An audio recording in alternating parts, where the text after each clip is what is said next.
is envisioning Nigeria's future, addressing the national question. I must say that this is the second edition of this symposium. The first one held in Ibadan in May this year. This is the second one, and the organizers, the Revert Group, has the intention of taking it around all the zones in Nigeria. This one in Kaduna is the second one, as I said before, and we'll be moving on. At the moment, we are about to begin, and because the national program is just fair and good, that we will start with the national anthem of Nigeria. And as we know, containing that national anthem is also a prayer. So when the national anthem is taken, it will be regarded as our paying the necessary obeisance to our country, and at the same time pray so that the Almighty God will take control. The national anthem, please.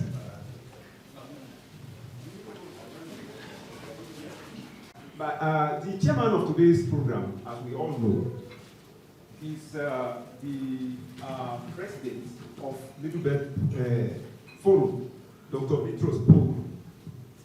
He is being represented here by Mr. Alamu. Please can you, please come and usher him to this side of this program, and very much in support. And we are using this opportunity to thank the authority, the government of Kaduna State, the governor, and of course the people of Kaduna. The present location where we are, the district head of this place, Barnawa, Alhaji Hassan Usman, is here. Please join us here. Thank you. The convener of this program, which some of us who received letters would have seen, is the founder of an electronic media which comprises radio and television in Ibadan, Impact African Television and Impact Business Radio. It's also called, has a superquate, Mutajiro. The person is also the founder of Impact Polytechnic, which is also located in Ibadan. And I'm talking of Dikin Owolabi Oladejo is here. We'll be hearing one or two words from him in a short while. Permit me to just quickly recognize a few people before we move on. Alhaji Yunusa Alao Muibi is here. He's the president of Yoruba Community. Vice President Yoruba Community. Thank you. This, the order in which I'm going to call the names is not necessarily in order of importance. It's just according to how the list is written. Everybody here is a very important person. Yes, Alhaji Chief Asasi Akintude is the president of Osun State Indigenous Association. Alhaji Mustafa Abrasak is the president of the Yoruba community in Kaduna.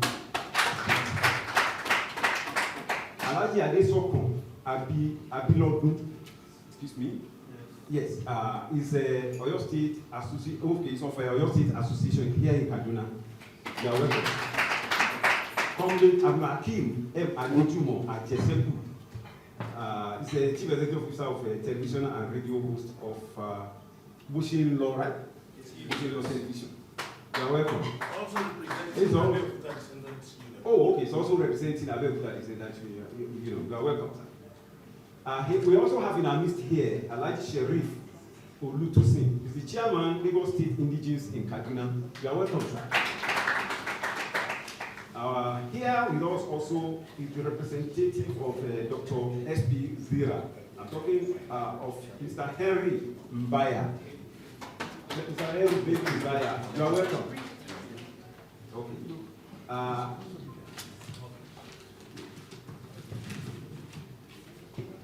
We also have here the Director of Programs and Research of Ahmadu Bello Memorial Foundation. And I'm talking the person of Mrs. Amina Abdurrahman. You are welcome. Thank you. As the names keep coming, those who are here will be properly recognized. because we are starting late, we want to go straight to business. That I would like to call on the chairman of the organizing committee, Dr. Peter Waziri, the person who will be doing this, to welcome all of us on behalf of the local organizing committee, Dr. Peter Waziri. Dr. Peter Waziri.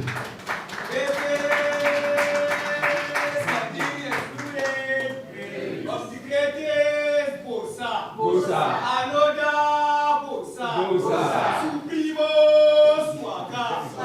Supremo Waga. I want to say, I want to add, I want to affirm, I want to reaffirm, I want to confirm.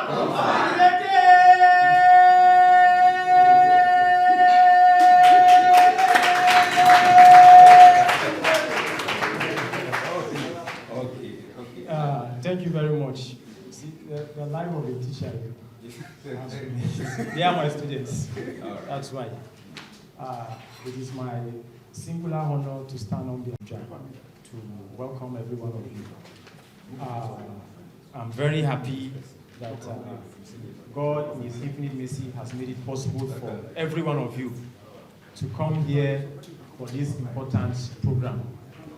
I will say one of my inspirations participating in this group is this, that Nigeria will survive and Nigeria can be rescued. The mission of this is for Project Nigeria. And because I believe in the Project Nigeria, I will continue to subscribe to the ideals of this particular group. I will tell you this, that one of the best decisions for me that I have taken is joining the Rebirth group. And I'm being inspired every day because I'm in the midst of elder statesmen who at this point in their lives should think of how to retire and spend the rest of their days here on earth until the Almighty calls them. It is the generation that is now inspiring youths like us to believe in this project, Nigeria, that Nigeria can become great again. I'm truly inspired by that. And I'm calling on youths alike and everyone here that we should carry on with this mission and vision of this group because we believe in the project Nigeria. I hope that we'll have a fruitful discourse, and at the end of this program, we'll be able to have a way forward for rescuing this dear and great country, Nigeria. So on behalf of the LOC, I welcome you once again. Have a nice time here. Thank you.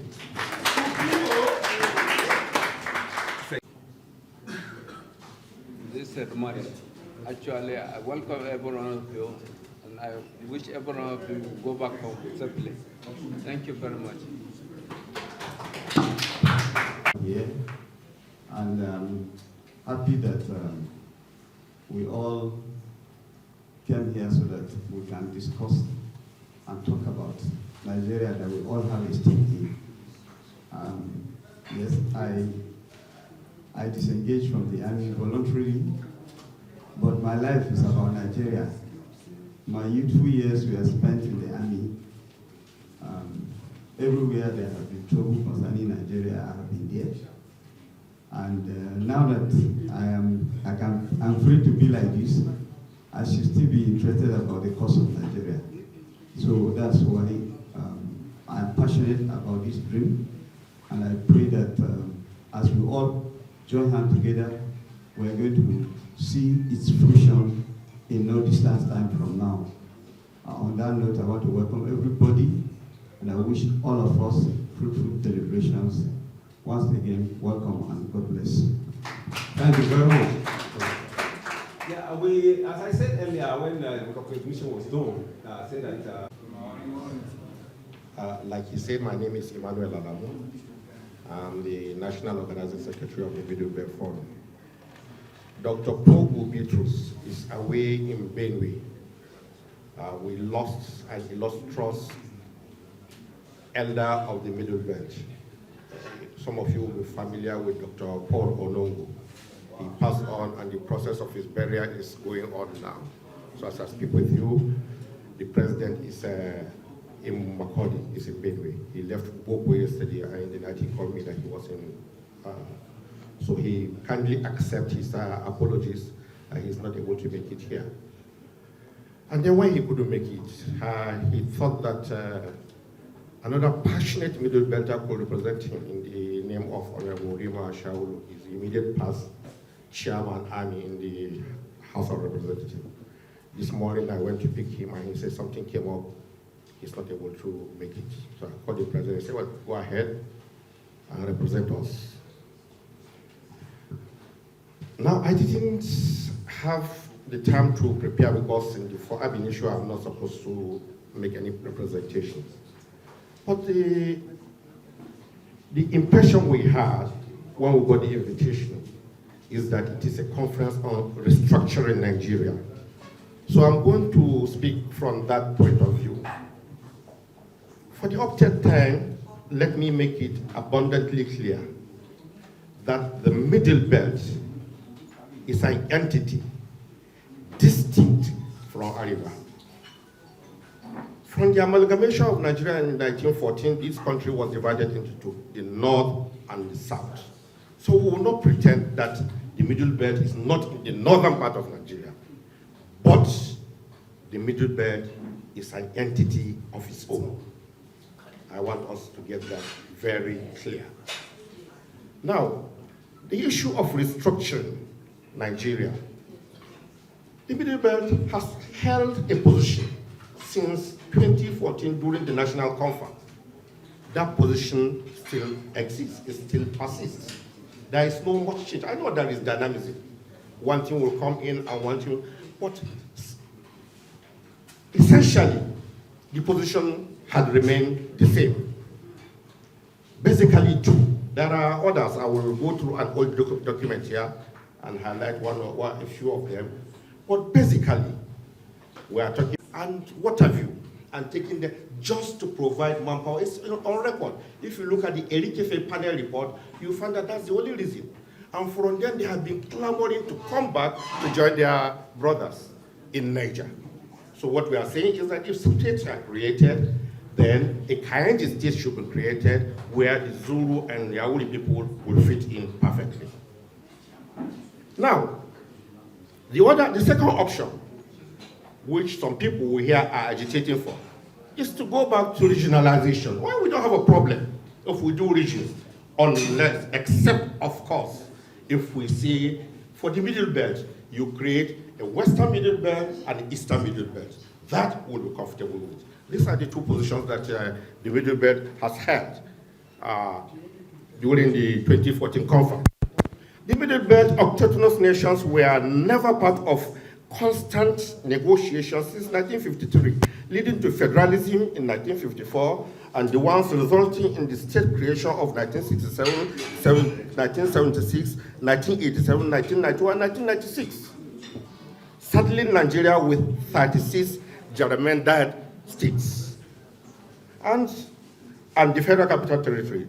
This has to be redressed. All autochthonous must be part of restructuring negotiations. You see, when you are creating, the Middle Belt had never been part of the negotiations. You just create and you find them in different places. Take, for instance, the Kari people. Some people will assume that they are only in Yobe, but you find them that they are split, as it were, in about 4 states. You find them in Yobe, you find them in Gombe, you find them in Bauchi, and even Jigawa State. You cannot yank them off like that.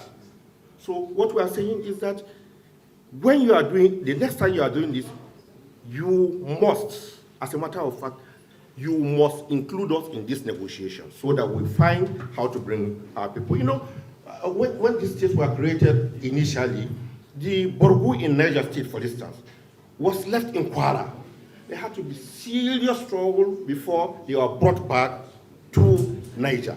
And there are so many examples like this that about in the Middle Belt. The current agitation for restructuring should not be subsumed under the historical trend of North and South. That's the game that they unwittingly play with each other. We need an organic nation, not a marketplace for deal-making bargains by elite participants close to government of the day and devoid of popular impulse. It is to be noted that Northern and Southern Protectorate, as far back as 1914, like I said earlier, were married into one country regardless of the feelings, let alone participation of the autochthonous people of the Middle Belt. Now, the issue of secession. We have had these cries here and there.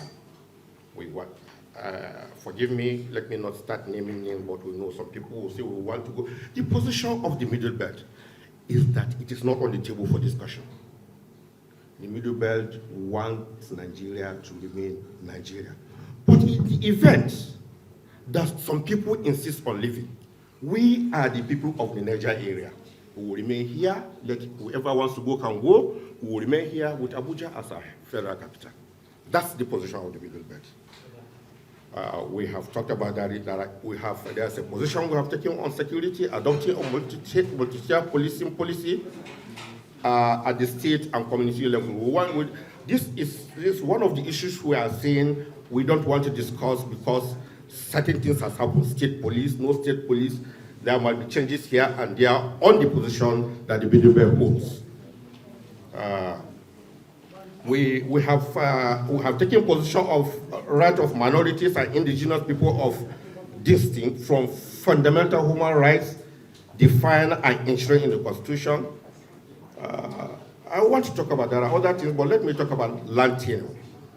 Expunge the Land Use Act from the Constitution and its review to give the ethnic nationalities control over land acquisition and use in their respective territorial areas, with the trusteeship clearly defined to ensure that land alienated from development is for the benefit of the communities, and the communities do not lose their land and developmental rights on account of development. We know what the Land Use Act is today. Government tells you that the land doesn't belong to you, it belongs to government. You're only a tenant for 99 years, that is renewable. I mean, what kind of thing is that? The Middle Belt does not accept that. So that has to be reviewed. The issue of grazing reserves, it's passionate to the Middle Belt. You have seen that it has created so many problems in our communities. If you go to Benue, you see the type of crisis that it has generated. Our position is to replace pastoralism, this nomadic pastoralism, with ranching. I mean, all over the world, the best practice is ranching. Nobody goes about, it's not even good for the Fulani man.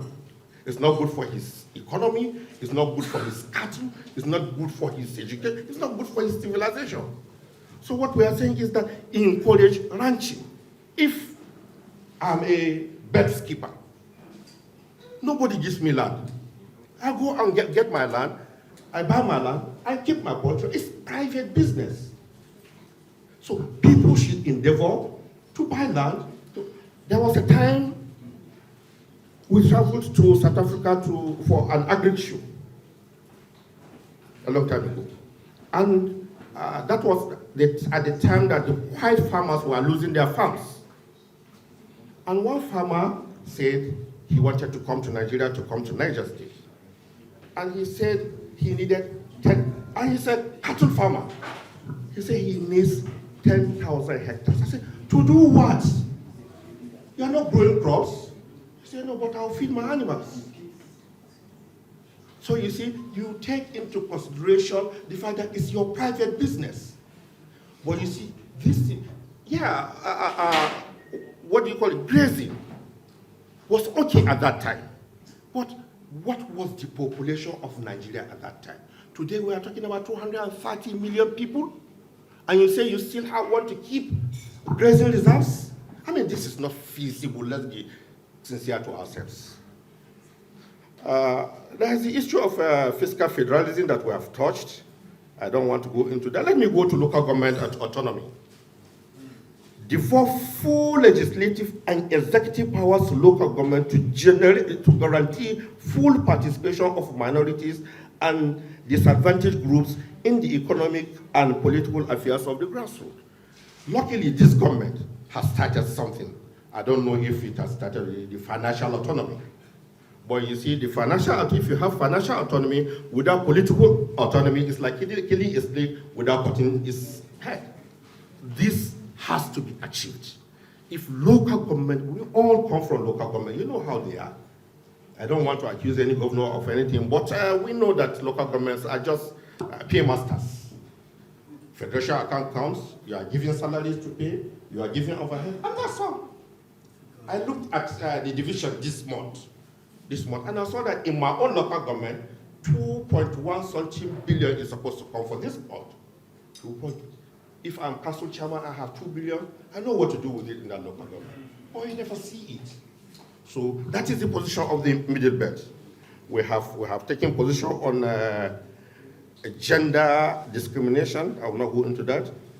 Indigenship and settler as it pertains to the definition of citizenship and citizenship rights.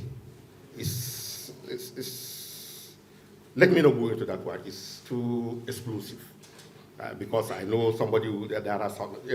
everybody has his own law. The federal government has its own law. State governments have their own law separate. If you have stayed in this area and you have stayed for 10 years, you are entitled to call indigene. Are you an indigene or a citizen? There are some people who can never get out of their area to another place. But somebody can come to their place. And you say they have equal rights? People questions that. Yes, we are Nigerians, we are citizens. You are free to live wherever you want to live. But that person who owns that land by inheritance should have better privilege than you do. We have spoken about recognition of traditional institutions. We have spoken about religion and state, chieftaincy, constituency delineation. We are saying that the constituencies must be properly delineated. We know what has happened. When you delineate, there are some places you go to, one local government forms a federal constituency. You go to some place, you need 4 local governments to form one. We used to joke with my state, there is a constituency. The guy who represents that place, we have said, if you are able to win in that constituency, you can as well go and run for Senate, because you could win. Is that fair? And you go to some places, if you go to Plateau, for instance, you go to Wasi, it's just one local government, and you are a member House of Reps. So we are saying you must properly delineate it. We have this way. We also, the middle belt has a position on education and cultural development, restoration of power.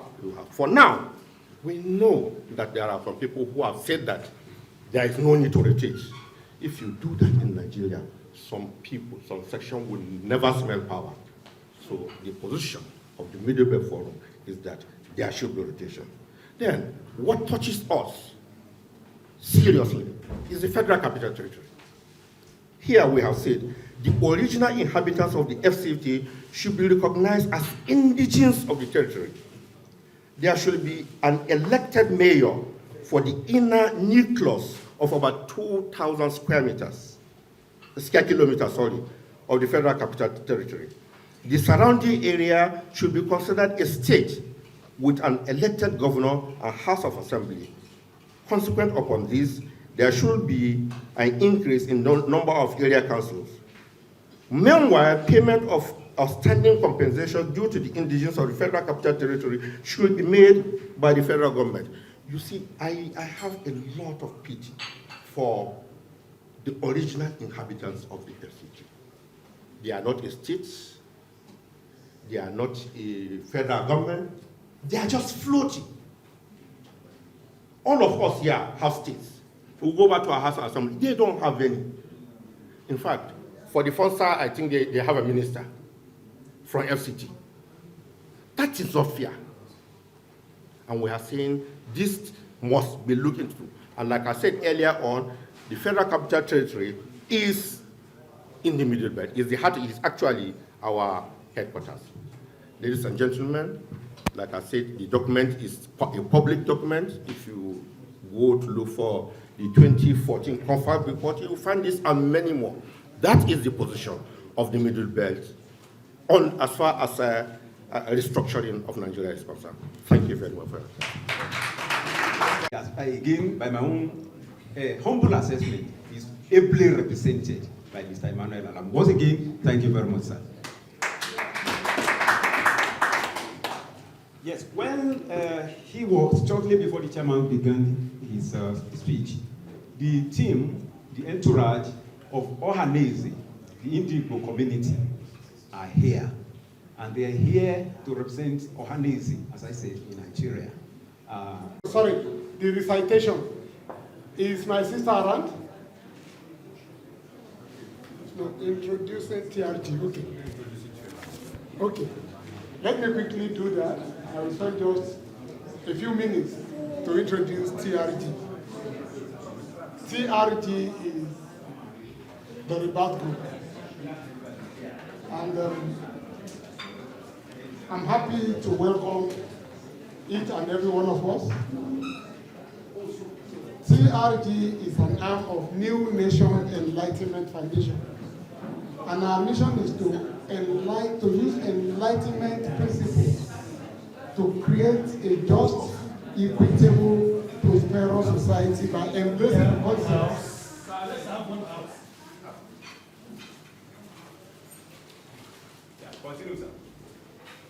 By embracing the concepts such as primacy of reason, enlightened self-interest, governance based on consent of the government. That is what we believe in.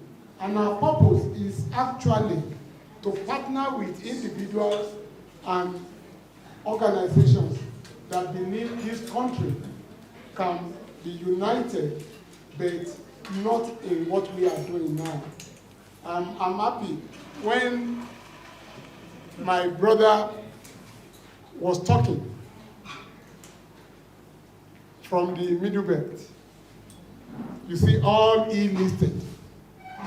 The truth is this, is effectively telling you that the Middle Belt is not comfortable with the present structure. I hope I'm right.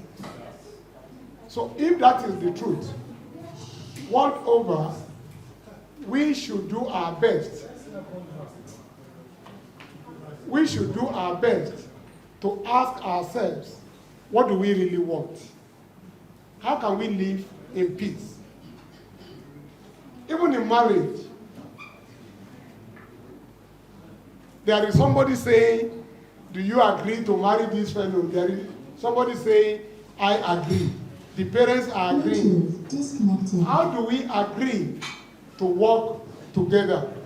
That essentially is what we are talking about. We say the ethnic nationality should be respected and recognized as entity of their own, not subsumed under whatever condition. Let us allow each entity to talk with their neighbors and farm out how they want to live together, either as a state, as a world, as a region, or even as a nation. We believe that today's symposium will afford us the opportunity as stakeholders to start that discussion and say, what does this ethnic group, what do they want? And it is by this that each and every one of us will agree and have peace. When you meet my need and I meet your need, there will be peace and there will be progress.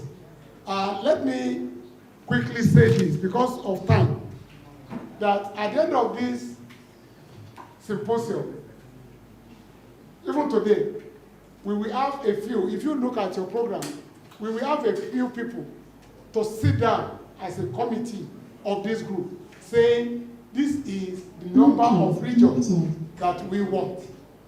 This is the type of resource management that we want, right? So each of these groups, I pray we'll be able to agree.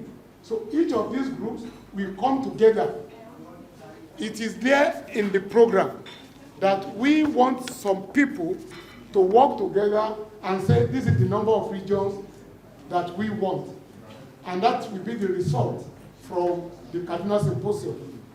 Resource management, modalities of having people's constitution, that all of us will agree, this is what we agree should be our constitution. Then, how do we relate? Region A and Region B, how do we relate? So at the end of this meeting, at the end of the Ibadan meeting, we agreed that it is time to restructure this country. And we agreed that we will move this symposium around the country. And I'm happy Kaduna is here. By God's grace, we're on our way to the east the next time. And we will go around the zones, collating the result of what we had before. Now, in this region, what do we want? We agreed in Ibadan that we are going to restructure this country. Now we want to know what type of structure the ethnic nationalities want. You want 99 regions, why not? You want 1 million regions, why not? Underwater. You want to go back to 6 regions, why not? Underwater. Right? How do you want to relate? My brother here was talking about the middle belt. And I'm lucky. Afenifere is here. We are lucky. Simbo is here. We are lucky. Ohaneze is here. We are lucky. The Christian, Kanuri, Hausa, Fulani is represented here. So these people we talk, I understand Ratawu is here. As you said, they are coming tomorrow. And we are here. What do these stakeholders want? So once again, I want you to understand why we are here. And that is why I'm introducing TRG to you. We are here to collate and now perhaps present to our different regions, our different groups, and to government that the people you are governing, democracy is about discussion, it's about negotiation. This is what they want. Thank you, and God bless you. Dreams of Nigeria to be a better place, a place where there is food in every home, a place where there is hunger no more, a place where streets echoes with peace, no abductions, no killings, a place where peace is the only thing that exists, a place where our leaders are not selfish, a place where our leaders love us not only in speeches or during the chase, but also in their actions and embrace. This is my dream of Nigeria.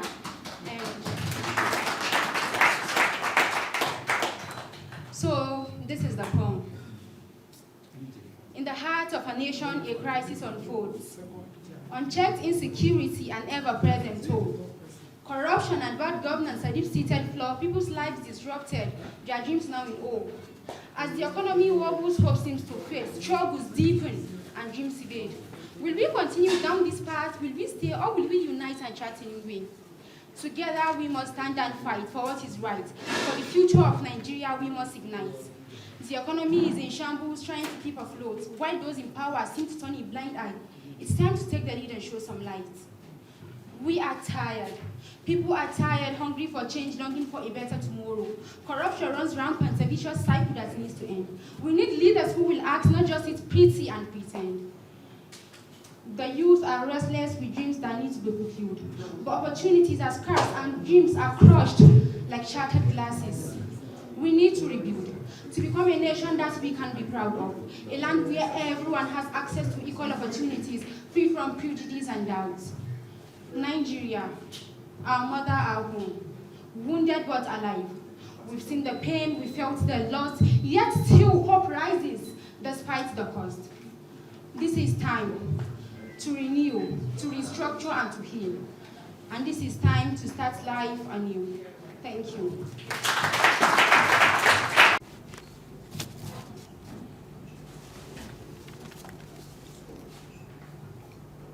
The chairman of this occasion, Dr. Bitrus Pogu, who is unavoidably absent, but is ably represented by Mr. Emmanuel Amoku. Sorry for the wrong pronunciation. The convener of this symposium, various traditional institutions here, the organizing committee, traditional institutions here present, members of the press, invited guests, distinguished ladies and gentlemen. Good morning all. I'm here to represent the speaker of this symposium, Dr. S.P. Zira, who is equally unavoidably absent. I'm happy to hear what the chairman have said. He has raised so many important issues and questions that Nigerians have been yearning to hear. Some of the pertinent issues have been answered partially, and of course, that have repositioned and have equally opened our thought on the happenings within the polity, particularly on the middle belt. Our theme this morning is titled Envisioning Nigeria's Future, addressing the national question. Now, if we talk about this, restructuring or regionalism in Nigeria means different things to different people. Now, if you go to the South, their understanding of restructuring is an opportunity for them to have a say on the economy, especially the oil that is being gotten from that region. If you ask an Igbo man his understanding on restructuring, of course, this is an opportunity where he will have political relevance in the country. So it's an opportunity for him to come up and participate in the political spheres of this country. We've had part of what restructuring, the stand of the middle belters on restructuring in Nigeria. Now, if you come to the north, though everything north is divided into three, but the perception up there is everybody in the north is Hausa, which is not the case. Now, if you meet a typical northerner, restructuring is a no-go area. A northerner has that perception. He's trying to connect the past before the oil boom, or before the oil. Nigeria's mainstay of the economy is the groundnut, the pyramids in Kano, the cotton ginnery in the north, and then the hides and skin. These were the mainstay of the economy that propelled Nigeria as at the time. And a northerner at the moment believed those things were not there. So if we are going to restructure, what do we have to hold on to? So restructuring to an average northerner is not an area. If, I'm sorry to say this, it may offend some people, but if the northerners have agreed that restructuring should take place, I believe it must have taken place. Am I true? Yeah. But because of the fear that if restructuring takes place, what will be the stand of the northerners? What are the northerners going to hold economically? And this is a survival issue. Now, if you meet a Yoruba man, please don't be offended. It's an opportunity for a Yoruba man to be economically vibrant, to hold on to the economy. So a Yoruba man feels if Nigeria is restructured, he can control the economy of the country. Am I right? I know some people might not be, but anyway, this is my mind. This is my understanding. So everybody has his or her perception on restructuring or regionalism. Anyway, in any case, whether we like it or not, restructuring should take place. Except if we don't want to move from this present status of ours. Except if we want to remain, and then some group of elements of people continue to play with us. But I believe Nigerians are tired with the status quo. we need change. We need to be transformed. And this cannot, if we only, I'm sorry, there are politicians here, if we can only wait for the politicians to do this for us, let me tell you, till eternity, restructuring can never take place. So this is the moment this program has come up. It's not late. We can still pick up from the pieces, put things in its proper perspective, put the right pegs in the right hole, and move on, so that we get to a country where everybody will be happy, a prosperous nation.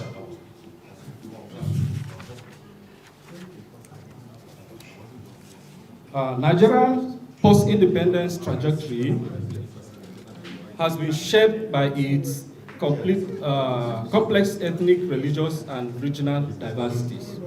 This is a known fact, often manifesting in national cohesion challenges. As the country grapples with issues of governance, economic disparity, and national unity, there is an increasing discourse around regionalism as a potential solution to the national question. This paper explores the viability of regionalism as a framework for addressing Nigeria's deep-seated challenges, examining historical precedents, current regional dynamics, and the role of decentralization in fostering sustainable unity and overall development. The paper argues that regionalism, if structured properly, taking into cognizance all aspects, inclusivity, and with emphasis on equitable resource distribution, could be a significant forward step in addressing Nigeria's national question and securing a prosperous future of all its citizens.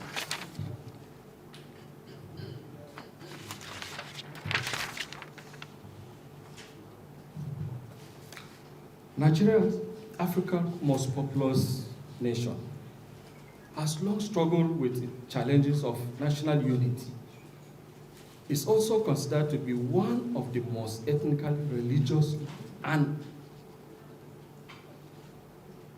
culturally diverse countries in the world, with 36 autonomous states and a federal capital territory, comprising over 250 ethnic groups and two major religions, Christianity and Islam, along other side, smaller religions.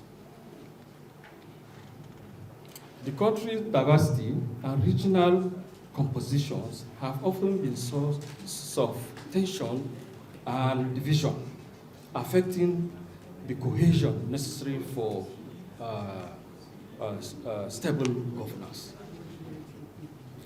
From the Civil War that was fought 1967 to 70, to the present day, 1967 to 1970, to the present day,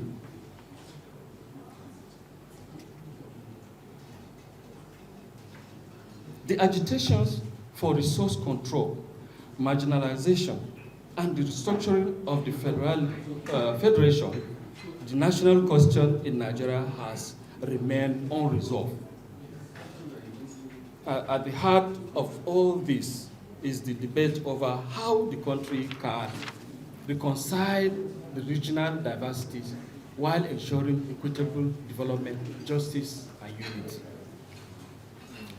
In recent years, regionalism, defined as the process by which regions within a country are granted a degree of autonomy, has been proposed as a likely solution to Nigeria's national question.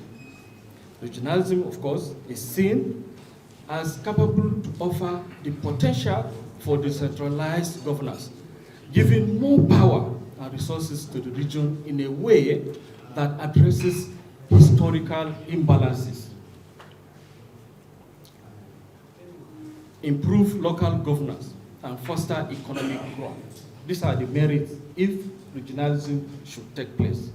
This paper critically examines regionalism as the way forward for Nigeria accessing its potential benefits, challenges, and implications for the future of the country.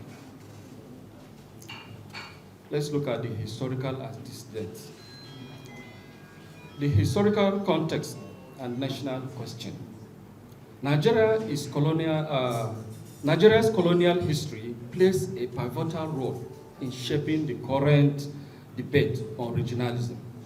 The British colonial administrators, in an effort to manage Nigeria's diverse people and resources, imposed a federal system that divided the country into regions, the northern, western, and eastern. This region had varying levels of economic development, ethnic composition, and cultural norms. The partitioning of Nigeria, alongside this creation, created a political and social structure that has persisted post-independence. Following independence in 1960, Nigeria was further divided into states as a means of reducing regional tension. Now people have begun to question the government presence, and this has brought about debates and disharmony. So people felt that more states should be created in order to have to participate in governance. So this has led to creations of states from 12 states, 19 states, 21 states, and subsequently 36 states, including Federal Capital 37. But these are all efforts in trying to balance the polity, in trying to bring about people to participate in governance.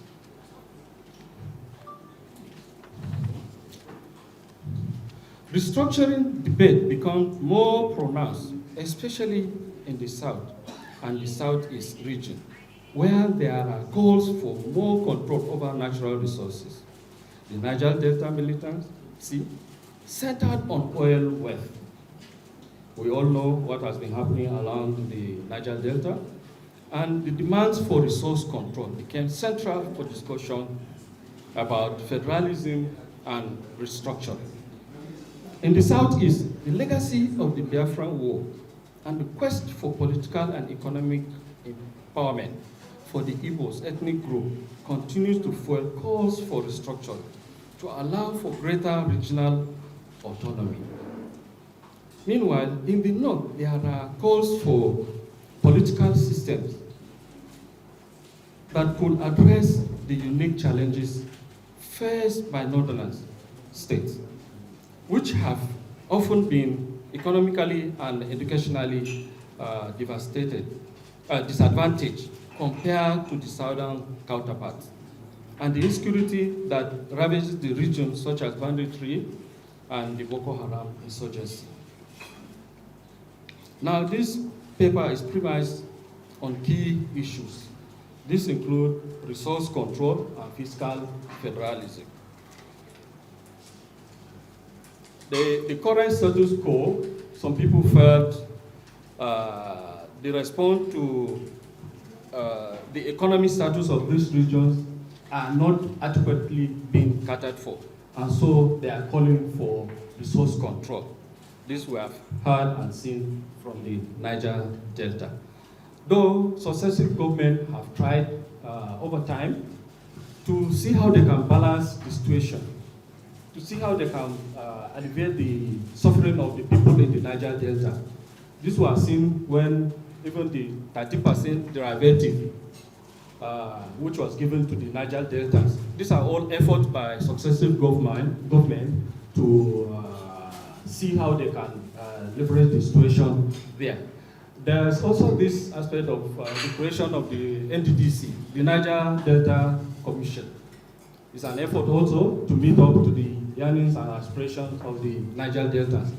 But then, we all know what revolves around the Niger Delta, the corruption and what have you. The aspect to meet up to the yearnings and aspirations of the Niger Deltas are not met, even though they have a commission of its own. So there are endemic problems within the system which needs to be addressed. We also have one of the key issues, the devolution of power. it is believed that too much power has been centered, have been wedded in the center. The federal government controlling both the political and the economic aspect of Nigeria. So the proponents of this restructuring felt that power in the center do not meet the needs of states and regions as well. We have issue on state policing and security. A centralized police force often struggle to respond effectively to local issues. Now, there could be a situation, like for us down Borno State, especially during the Boko Haram issue, to triangulate between the theater of the problem, the government transmitting its information to Abuja, while people are suffering on ground, and for them to respond adequately is not forthcoming. So in often times, there are delays in response to issues that are peculiar to some states. So those proponents of this argues that centralizing the police force and other security architecture in one place do not go well with the needs of the people who are mostly left vulnerable to attacks and what have you. So the police here means the entire security architecture. So these things should be decentralized. You can see effort by various states. Like in Borno, there's this civilian JTF. These are all efforts to come in and help the central police. We have the example like the Amotokun. Amotokun is also a classical example. So these are all efforts by state government in order to see how they can cope some of these security challenges in their domain.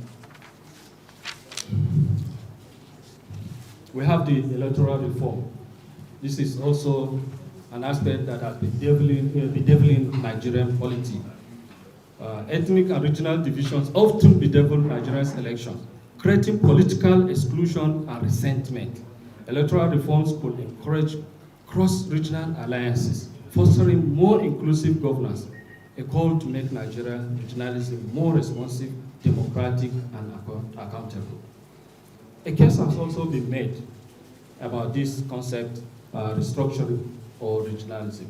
This includes decentralization of power and resources. One of the primary arguments in favor of regionalism is the decentralization of political and economic power. Nigeria's current federal system is often seen as excessively centralized, with the central government in Abuja controlling both political and economic aspects of our life. Therefore, making decisions that disproportionately affect the regionalism could address this by empowering regions to control their resources and make decisions that better reflect their unique needs and priorities.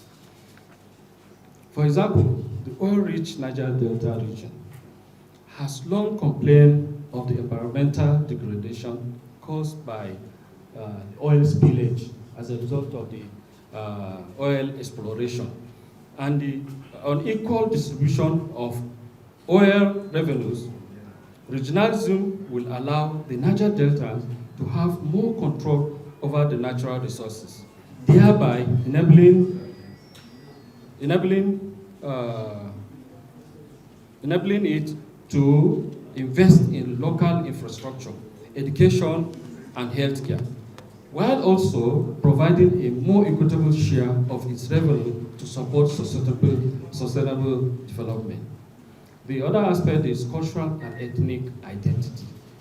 Nigeria is home to over 250 ethnic groups, each with its own language, traditions, and cultural practices. Under the current federal structure, many ethnic groups feel marginalized, underrepresented on the national level.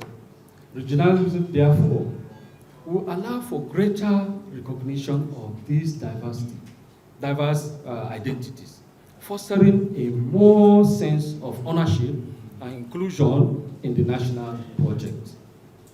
By granting regions the autonomy to govern themselves within a broader federal structure, regionalism could encourage ethnic groups to preserve and promote their cultures while also participating in a united Nigeria. This approach could help reduce ethnic tensions and promote national cohesion by recognizing the cultural and historical uniqueness of each region. Thirdly, economic development and resource allocation. The regional approach could help address the economic disparities between different parts of the country. While some regions, particularly the Southwest and the Southeast, have better infrastructures and economic opportunities, other areas, such as the northern part and the Niger Delta,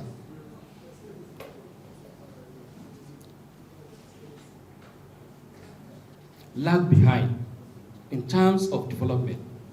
Therefore, regionalism would allow for targeted economic policies and that are suited to the unique needs of this region, rather than a one-size-fits-all. In most of the times, we see responses are being done in a unified form. Each region has its own problem, peculiar problem. So the government at the center do not mostly meet to the yearnings and aspirations of these regions. So they all believe that if what is good for Mr. A is also good for Mr. B, which it shouldn't be, because each state or region has its own peculiar problems. In regions where agriculture, like the North, is the primary economic activity, regional government could prioritize agricultural development, rural infrastructure, and job creation. In resource-rich regions like the Niger Delta and the North, with its mineral deposits, regional government could focus on sustainable resource management and industrialization. This could promote balanced regional development and reduce economic inequalities that fuel disharmony. Fourthly, we have political stability and governance. These are all part of the merits of regionalism or restructuring. Therefore, regionalism could also improve political stability by reducing competition for scarce national resources and power. By devolving power to the regions, Nigeria could reduce the political centralization that often leads to fierce competition for federal positions and the resulting tension between regions. Therefore, regional governance system would allow for more responsive leadership and potentially reduce the risks of political violence and unrest that arise from perceived political marginalization. Challenges and considerations.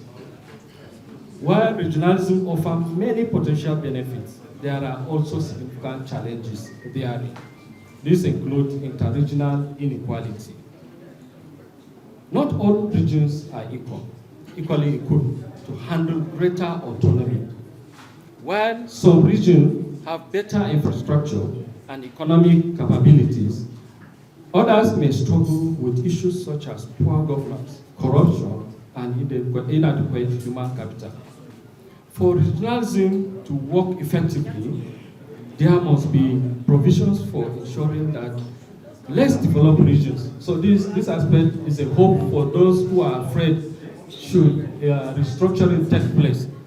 There's provision for that those regions that are lagging behind are being empowered, are being strengthened so that they can stand on their feet. So restructuring or regionalism should not be something that people should be afraid of. It's an opportunity to explore, to give the people the opportunity, the leverage to stand and have ownership of their region, how they want it to go. Yes, sir. Although regionalism has ethnic tension, it also has the potential to exacerbate them, if not carefully managed. So restructuring or regionalism is a very dicey something that must be managed, because it has the capacity to disintegrate the country and it has the capacity to put us together. But the bottom line is we must all agree to ourselves that regionalism or restructuring is what is best for the country at the moment. It's a bitter pill, bitter pills that must be taken, whether sweet or not. But if we endure to take it, I believe it will take us to the promised land. So let me quickly. So time is not on our side. However, the national question in Nigerian discourse refers to how best our diversity can be managed while fostering a sense of belonging to all, not a section of this country. Everybody should be a partaker. So if there is something that is good for Mr. A, should also be good or be extended to Mr. B, irrespective of where you come from or what you have. There should be that equitable distribution of powers, economies, and what have you. The question of who is a Nigerian and how should power, resources, and opportunities be distributed remains central to the country's development. Over the decades, Nigeria has grappled with political, economic, and social challenges exacerbated by its peculiar federal structure, ethnic competition, and historical grievances. Therefore, envisioning Nigeria's future involves addressing these structures, problem, resolving these deep-seated issues of marginalization, and creating a more equitable, robust, inclusive, and prosperous nation. Addressing the national questions offers a crucial opportunity to examine the nation's progress, how we have evolved through the years, and the chart sustainable path for development. Tackling governance issues will be crucial in addressing the national question regarding pressing challenges and exploring actionable solutions. The question still remains, what is the future of Nigeria and what is the way forward for Nigeria and Nigerians?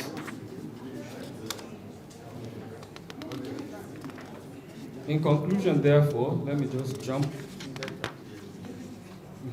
In conclusion, therefore, regionalism offers a promising framework for addressing Nigeria's national question by decentralizing power, promoting regional autonomy, and fostering more inclusive development.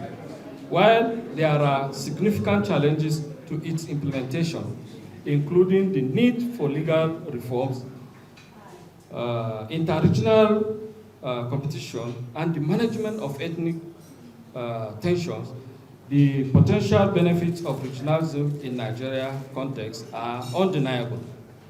A properly implemented regional system could lead to a more equitable distribution of resources, enhancement of political stability, and provisions of the basis for a more prosperous, united Nigeria.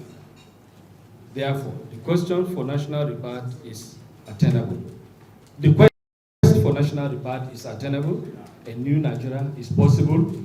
Restructuring is the answer. God bless you all for listening. Thank you. There is this thing that normally happens. After the fight, there must always be talk. The fight does not end it all. Yes, after the fight. So we are beginning to say, okay, why the fight in the first place? Why don't we go the shortcut and go to the round table and do the talk and get the solution? So that's why we're here. So, sir, over to you.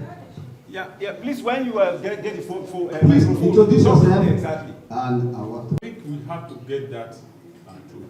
By way of just joke, I know that the first presenter answers the name of my tribe, and he's representing the Middle Belt. I wonder where the Middle Belt cut across, and where we can say this is the demarcation of Middle Belt. I remember in those days that Chief Awolowo was the premier of Southwest. The creation of Middle Belt, the Middle Belt or the Midwest came up just to cater for the minorities, and this is the same thing, and it's very, very, impressive that Middle Belt is now becoming very, very vociferous in the presentation of their own status. Otherwise, it has been blank enough. All we know is that you have the West, you have the East, and you have where? The North. The North. So for the Middle Belt now to try their own realization, I think this is very impressive. Then about the status of Abuja. I remember that when Abuja was conceptualized, the idea was that I think it was late Justice Akinola Aguda that was the chairman of how to identify where Abuja is going to be. And they were looking for the center of Nigeria. And they used everything they can do, with even geometries, to get the center of Nigeria. When they got the accurate center of Nigeria, 3 days. Yeah? Your time is running fast. They now stated it there. And they were told to compensate everyone, indigenous, that are around that place. That place should be called a no man's land, because nobody should come back and claim that place. That was what we had at that time. Maybe it has changed now, I don't know.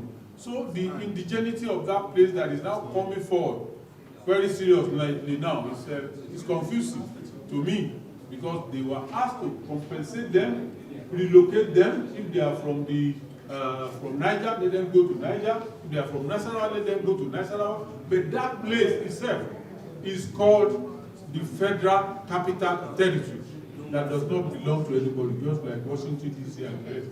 So how it has come now that they are waking up and say that they are the indigenous of that place and everything was decentralized, I think I'm a bit confused. Okay, thank you very much. I'm Sheriff Olutusi, Chairman Lagos State Indigenous, Kaduna. Okay.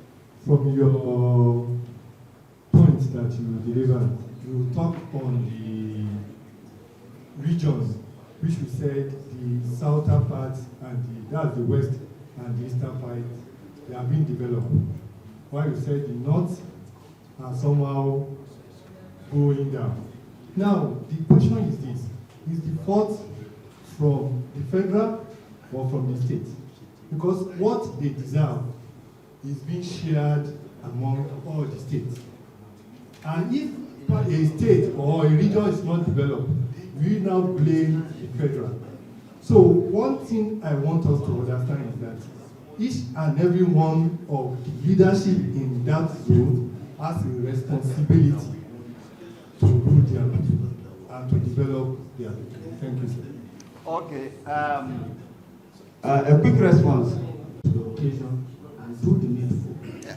All this blame at the center will not take place. Yes. So this is an avenue for us to watch the system, decentralize, so that you or I, which is to the center, will not longer be there. And the governors must sit up and do the right thing. People are ignorant of the system, and they so believe everything is Abuja. Just as Colonel have said, governors are given their thing, but then they are not doing the right thing. But this is a situation whereby everybody must do the right thing. You, the citizens, the governors, and the central government. So the needful must be done. if we are to get to where we want to go. There's no ways about it. Thank you. Thank you. I commend the organizers of this laudable program, stemming from the convener and every individual. And may I express my unreserved gratitude to all and sundry to have come here to invest our time and some other resources. But I have a question dwelling in me, and that same question, I'm passing it to the General House. We have come here, we have converged for submissions, solutions, collations.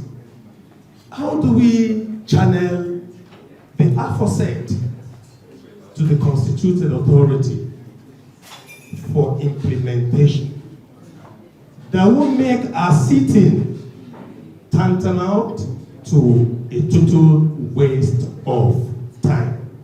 Let me take you back a bit. We had comfort in the reign, during the reign of Jonathan, which was heavily funded. And eventually, the report, the outcome was swept under the carpet. May I enjoin us all as contributory factors to this cause? You've heard that of Ibadan. You are presently in Kaduna. You're probably moving to Abuja and some other states. How do we ensure that what we are imputing, stemming from time, money, resources, does not go into the thin air?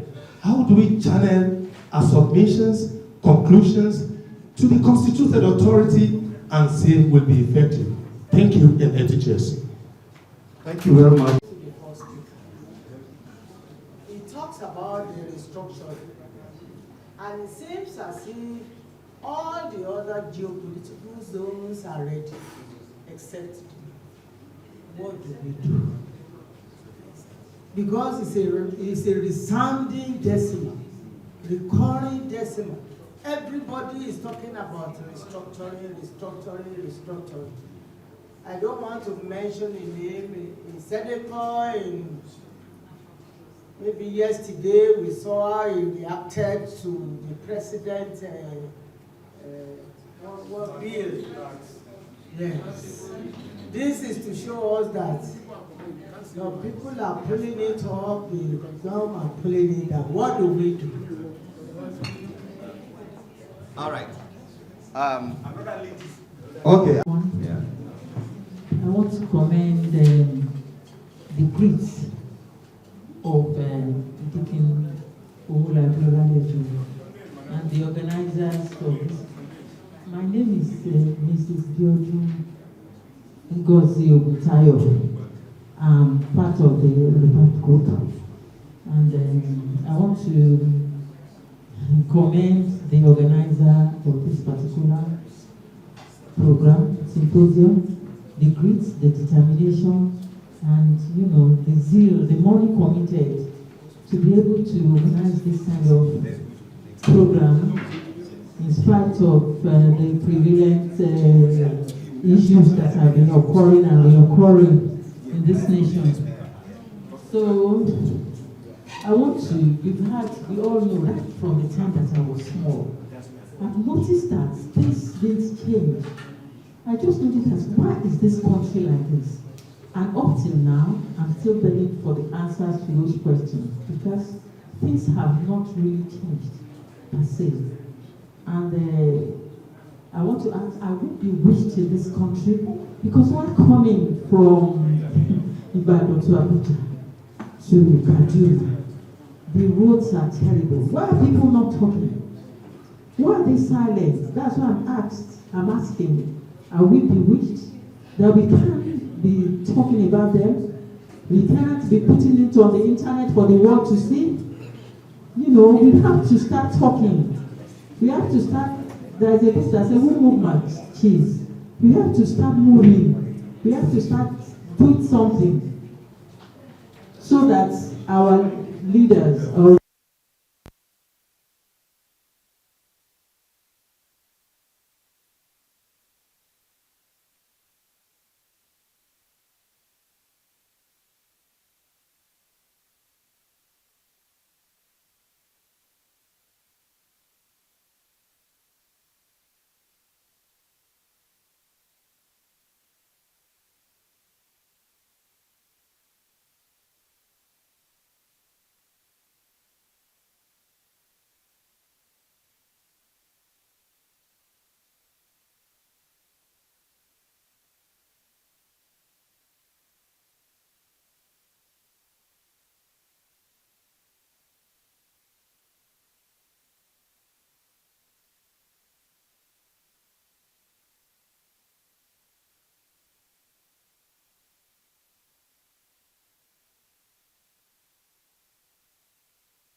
I will have to say that from the way the Nigerian project is going, I am not happy. I am disillusioned. I am disenchanted. And we want to see some changes done so that an average man in Nigeria will have his life turned for better. And in this regard, is the question of restructuring the answer to our problem? If yes, then I want to know to what extent is this restructuring, for example. You have mentioned that Nigeria has over 250 ethnic groups. And let me share this excerpt from a scholar. It's just a few lines from a scholar. His perspective about restructuring in Nigeria, Reverend Matthew Asafuka, in his book, Witness to Justice. I'm sure many of them have read it here.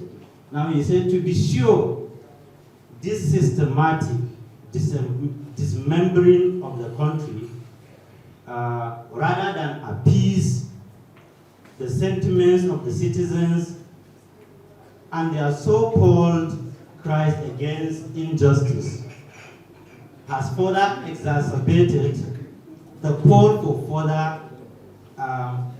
further balkanization. It is logical. It is logical to conclude that rather than serve as a unifying factor, this process of creating various units of governance has had the opposite effect and has further alienated citizens and created further disenchantment. The reasons are simple. Every time we create a new boundary, either yesterday's majority become a minority or vice versa, leading to a new fears of oppression or domination. So this is his view. I know that this book is published, I think, around 2010. His view might change. I know. This is Nigeria. The view you have, somebody has held over the years, must probably change in the last few years. Yes. I don't know. But this was his view in the last 10 years. In this okay. book. So thank you very much. All right. Quickly respond to the question of the lady who initially asked that if the other regions are ready for restructuring and the North is not ready, what do we do? Did I get it right? This is a $1 million question. However, it is not out of place to say that restructuring must take place. But then, before it takes place, certain things need to be done. Now, at the moment, what the North is afraid of is the gap which we feel has been there. So those things need to be put in place. For example, the Northern need to be enlightened to be able to see the merits of restructuring. Now, it is believed the Southerners are already somehow ready. The North, having the agriculture, the vast land, arable land for agriculture, and is the mainstay of economic activities. This thing can be put in place. Let the agricultural system be mechanized. People are empowered. We have enough mineral deposit, untapped mineral deposit. If the North will be able to understand that the deposit of minerals can sustain the North, I think that will encourage them. So these infrastructures, institutions needs to be strengthened. Having done that, I believe if these things are put in place, everybody is being carried along we'll all get there. So what the North needs at the moment is the confidence that even after restructuring, it can be able to stand on its own. Thank you. To the gentleman who asked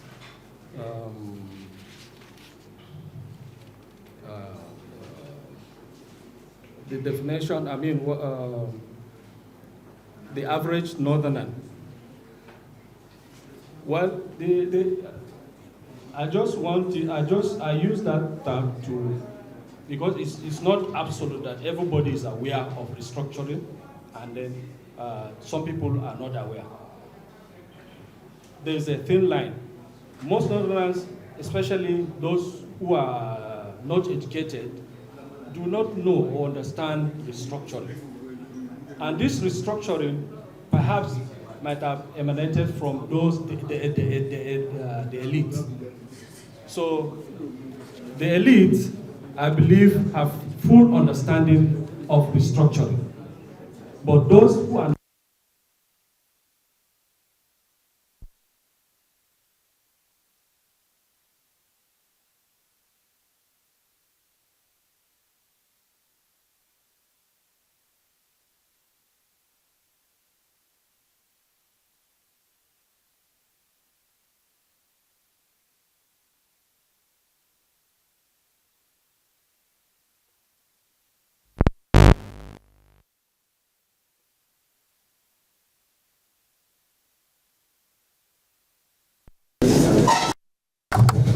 we have two more presentations, and time is really fast. Maybe can you hold your comment during the next session? We can take it, whatever. And as we wrap up this session, one of the things that I believe that restructuring is going to bring to Nigeria is accountability. Accountability. Take a census of 2 states that were created, one in the north and one in the south. At the same time, take the statistics. Look at the level of development in those 2 states. You don't need me to give you an answer. So, if it happened that it has been restructured, and the envelope is no longer coming, you have to generate and even send to the center. Then what you have? You use it judiciously. That's one of the things that restructuring is going to do to this country, and that is why I have thrown my life into it. Just like I thrown my life in India to fight, and I fought in several places. I've thrown my life into this restructuring journey because I want to see accountability come to Nigeria. Thank you very much, ladies and gentlemen, for your attention, and I hand over to the master of the ceremony. Thank you very much. Master of the ceremony. Well, earlier on, I mentioned that Arewa Consulting Forum is here. And then of course, the representative presidents of that organization, Yerima Shetima, is in Lagos presently, and somebody is representing here, and that's Mr. Paul Danjuma. Please stand up for recognition. At the appropriate time, we'll hear him speak. Yeah, right now, please, as I said before, the time has fast spent, and many of us also have a lot of things to say. So we want to crave the indulgence of speakers from now on to restrict themselves to major speakers to 10 to 15 minutes at most, and then when it comes to the floor, maybe 2-3 minutes. Our online participants, please be rest assured that we will have the opportunity.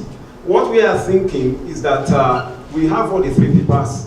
Please continue to take note of where you want to come in. Once the 3 papers have been delivered, we'll give you the opportunity to speak, and then of course we'll come back to the floor here. So now I have the pleasure to call on Lady Jennifer Makodia to come and talk to us on the issue of economic implication of restructuring. You are welcome.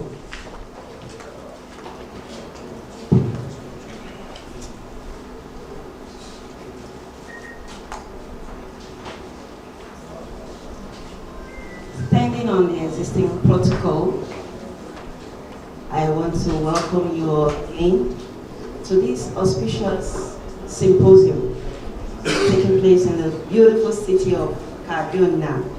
This is actually my first time of staying over. I have one time passed through this city to where I went to deliver a paper in Bayero University. And from that day I said I would create time to pay a proper visit to explore the beauty of this state. So I want to say thank you to the organizer, the TRG, also known as the Rebirth Group. It is actually an arm of the New Nation Enlightenment Foundation, which I am a member. I say thank you for this opportunity to visit again. I am here today to speak on or give my own idea on the topic, economic restructuring for sustainable development, focusing on Nigeria's economic future, addressing issues of resource control by providing adequate strategies for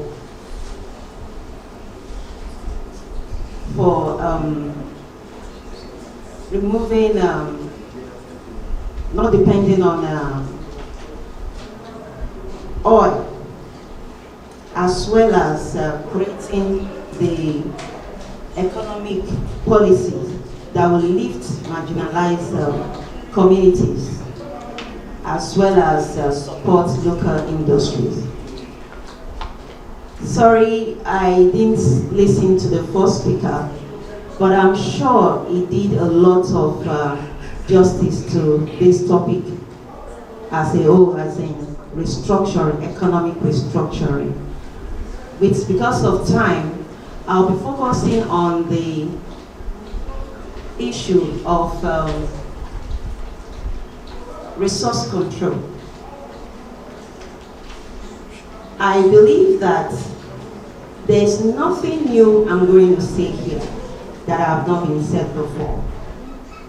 But for prosperity's sake, we will not stop talking until something good happens. So without wasting much time, let's dive into the issue of restructuring, resource control. Resource control is not an issue of today. In fact, from history, resource control has been an issue since 1959. If you remember the Ramsman Commission, it is there.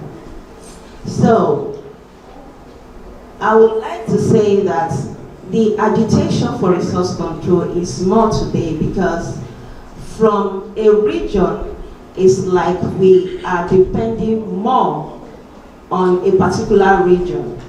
Meanwhile, the country is blessed with abundant, rich natural resources. Like my brother here said, the first speaker said that if the North could be enlightened about the resources that are embedded in their land, it will go a long way to make a great difference. Instead of concentrating on the oil-producing areas that are being marginalized. We have issues of infrastructures. There are no good roads. There are no bridges to access these places. In fact, the network communication there is very, very poor. I have a friend that is a lecturer in one of the, actually the Nigerian Maritime University in Okeri, Koko, something like that. And many times it is difficult to even hear him talk on the phone because of bad network. I will not bore you with the issue of transportation, especially now that there is a very high cost on fuel. There are no potable drinking water because of oil spill. In fact, their economic and social life is incapacitated. So what do you expect from them? They will continue to fight and fight until they get positive results.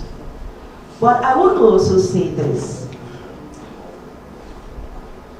In as much as we are fighting, we should not forget that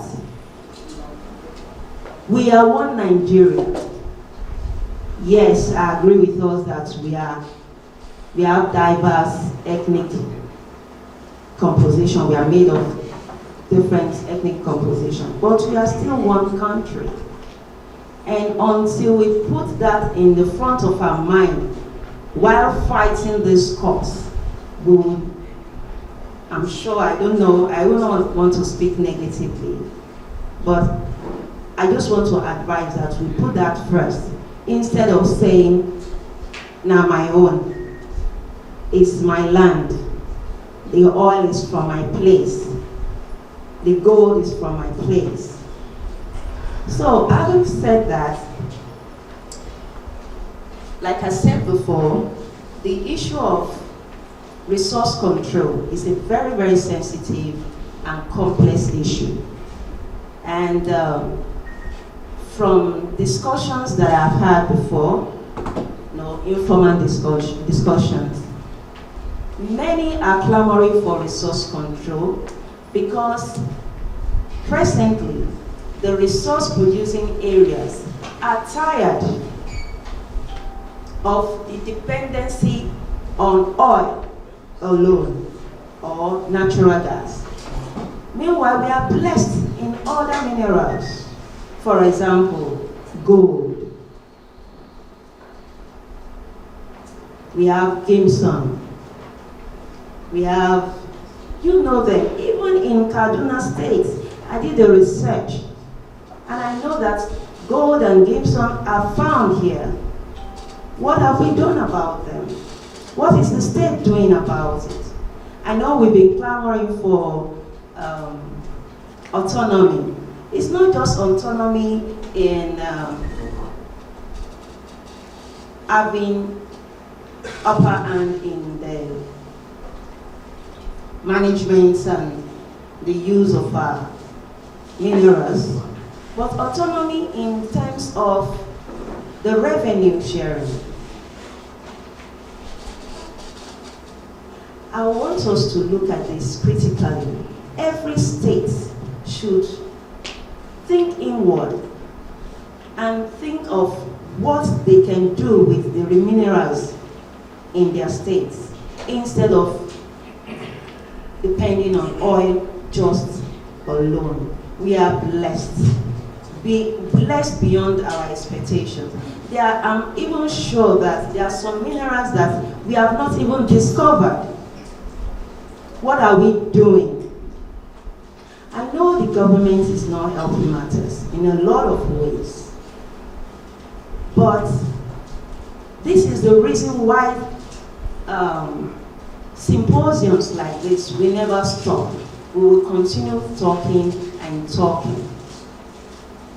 I wouldn't want to waste much of our time, and I just want to add that our greatest problem in this country is corruption. Corruption has eaten deep into the fabrics of our existence. And it's not just the country, the government that is involved. You and I are involved in this. you may think about it in a different way. For example, I learned that, or I know, there are some parents that would rather go and source or look for, what do they call it now? Magic centers. You know what I'm talking about. Yes, miracle centers. This is a form of corruption. Is it the government that is involved? No. It is you and I. So, until we'll make that decision to stand on the path of righteousness, on the path of justice, on the path of the goodwill, we may never move forward. I remember when I was to take my first WAEC, and my father told me, I hope he's watching me right now. He said, you better do everything you can, study very hard, and make sure you gain admission into a private, a federal university. That's what he told me. It is not as though he does not have the money to send me to State University, because as at that time, there were no... Yes, state universities were more expensive and there were no private university as such. So besides, I'm the firstborn and I have about 8 other brothers and sisters behind me. So, like they say, a parent or a father can take care of 10 children, but 10 children cannot take care of a father. So he knew what he was doing or what he was saying. But today, some parents are indulging in enrolling their children in miracle centers. What do you expect of such children when they leave? You see, corruption is growing day by day. Like I said, there's nothing I'm going to say today that is different. But I also want to say something, that Nigeria has one of the best policies from every aspect of our lives, across various sectors. But the problem is implementation and sustaining it. Implementation and sustaining it. If these are adequately addressed, I believe that Nigeria will not just reshape its future, but also play a major role in shaping the future of Africa and the global economy. And so with that, like I said, I wouldn't want to waste most of our time. Time is well spent.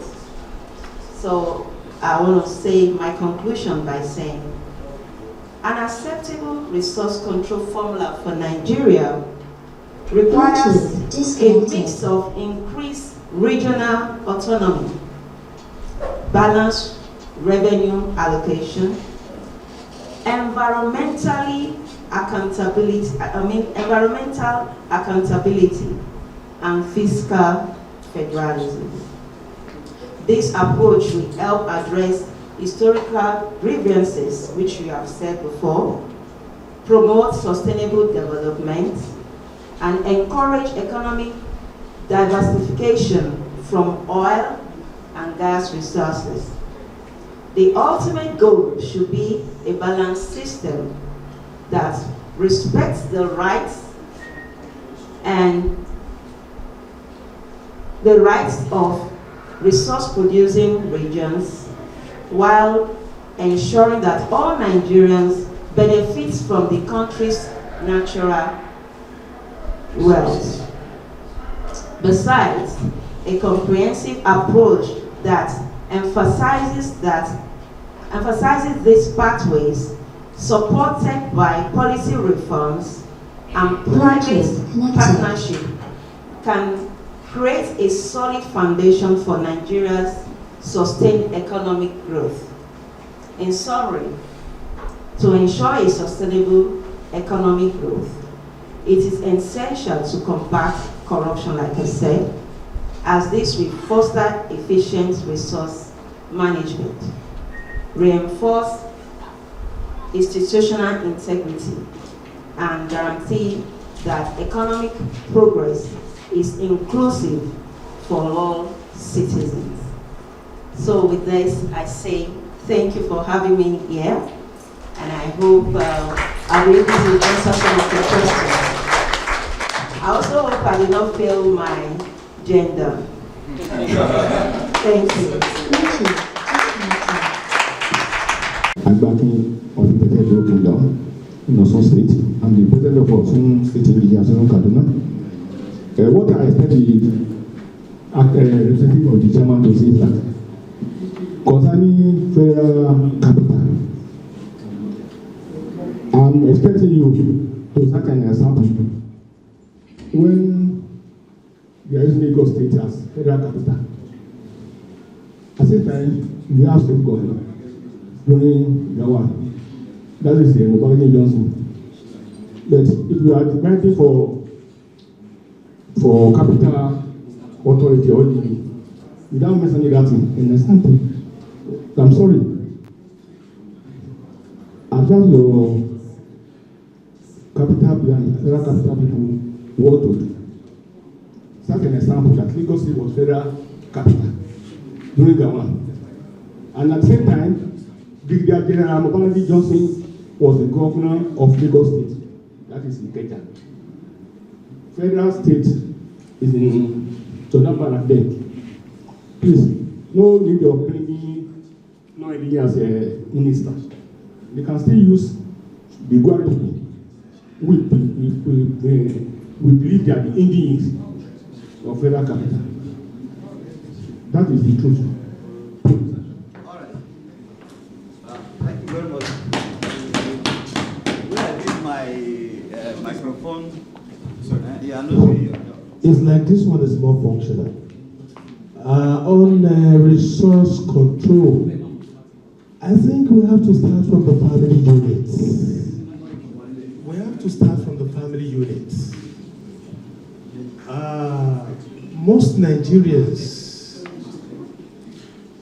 are not godly. They are only religious.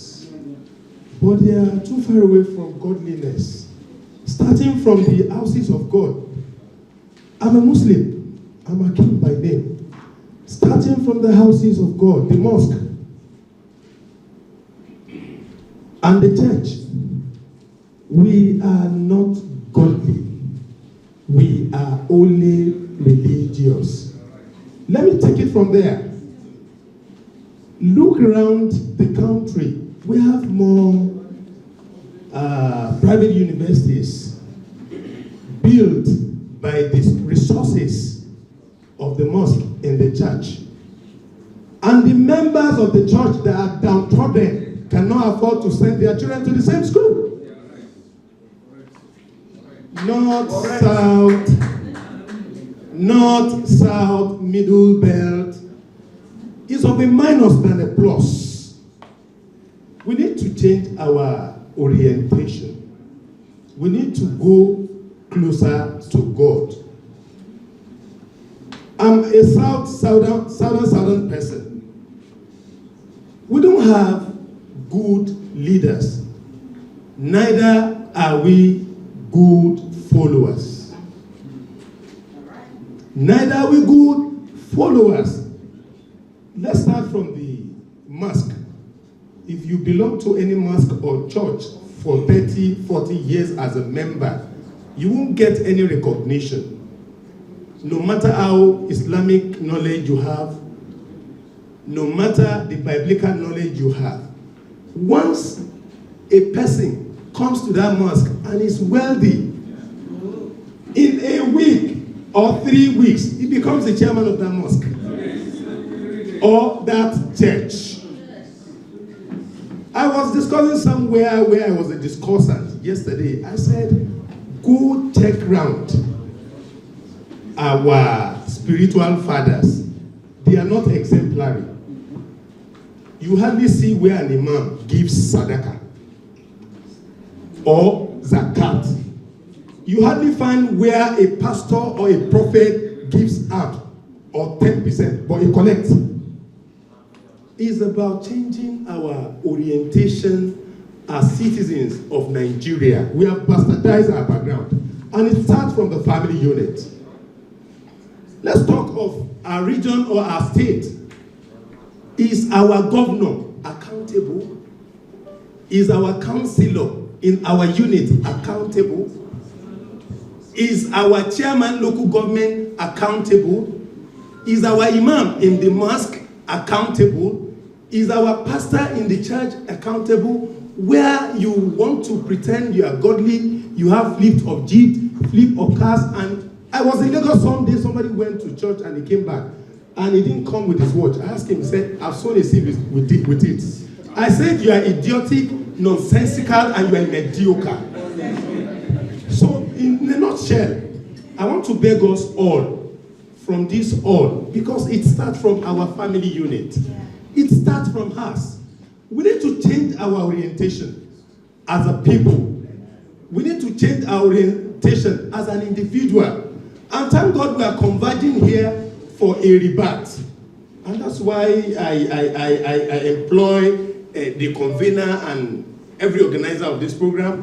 But honestly, let us have self-reflection to have resource control. It's about chain of connection from family unit to school to mosque to higher institution and public offices. Thank you, Madam Teacher. Thank you very much. We normally talk about the cities that things are very okay. We know the issue of Awolowo, the Nambia Siku. They are leaders that have interest of their people at hand. But now, the leaders we are bringing up are people that are selfish and have personal aggrandizement. So that's one. Two, the issue of our education. Every day, every government comes with different model of education. In fact, it has got to a stage where the books are being produced every year. Different publications. We just go and meet the minister, say to the minister, and the minister will change the book for that session. To the extent that even now, the history has been removed. I don't know, maybe they've returned it back. Our education was transformed. We have to go back when we started, how the education are being managed. That's also our traditional leaders. For you to become a traditional leader, then you must have a good upbringing, the family setup, your character and everything. But now with my money, I can become the Oba of Lagos tomorrow. And that's where we are having the problem. So if we can work on all this one, finally our religion, the religious leaders are the most corrupted set of people. And they are the ones that have been misleading us. We bring our own ideology because of our own selfish interest. We create this this that, this church, this, that, this, so. And people are the followers.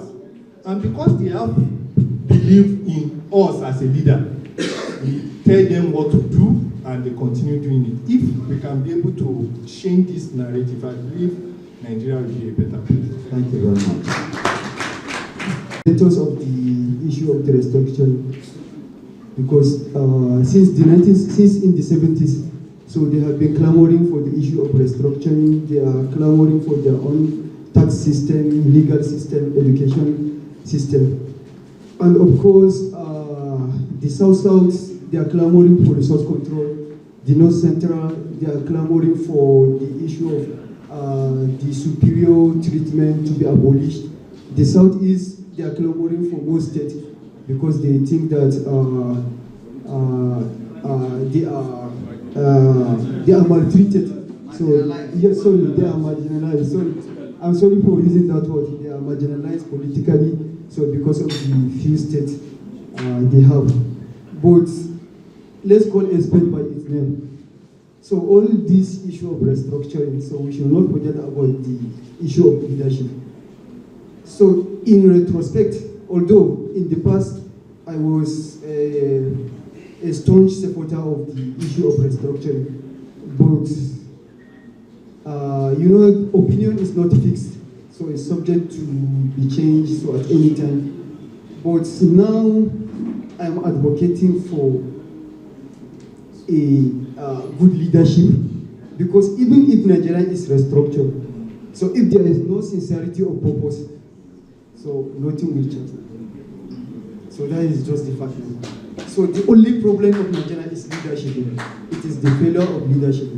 So even if Nigeria is restructured, so if we don't have sincerity of purpose, so we will just go back to, yeah, thank you.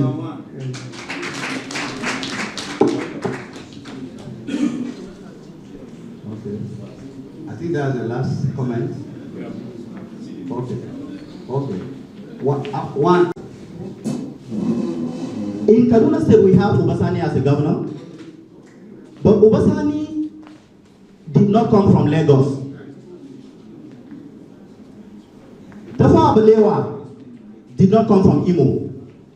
So whatever contribution he has made to his region or this state is a reflection of what we have given to him from birth unto what he has become, what he is today.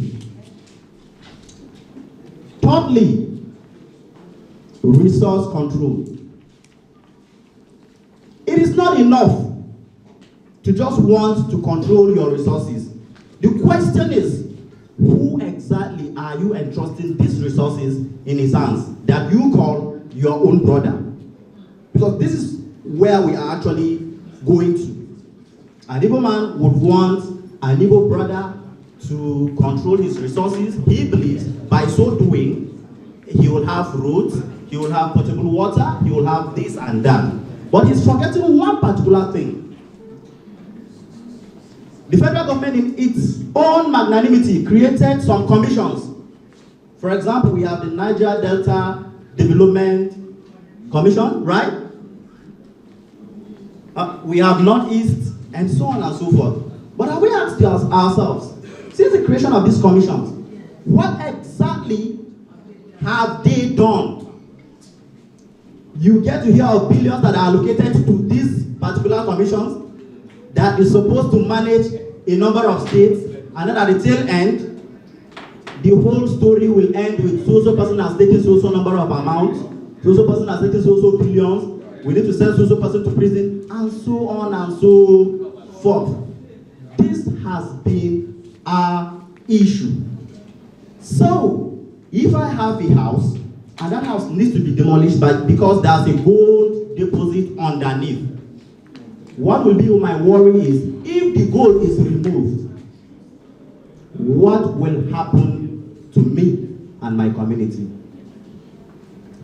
Like I said, I'm a lecturer with the Kaduna State College of Education, and if you are familiar with where that College of Education is, you realize that you need to be a man to be able to live in that particular community because of insecurity. And this insecurity is as a result of the deposits we have underground. And these deposits are not being mined by any serious organization, but one, the locals who will come, dig it up, sell it, use the money, maybe drink, buy food, buy beer. Tomorrow, the same thing.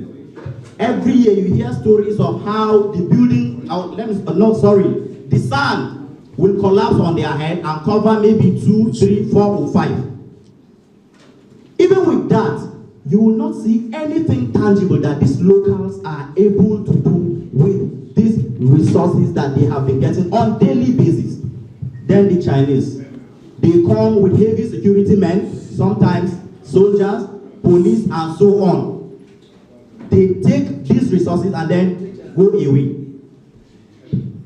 And that particular village continue to remain the way it is. So even as we are clamoring for restructuring, which I support, we should also be worried about ourselves and then what exactly is happening to our resources today. Because what is happening to our resources today is exactly what will happen to these same resources when we are restructured. Thank you.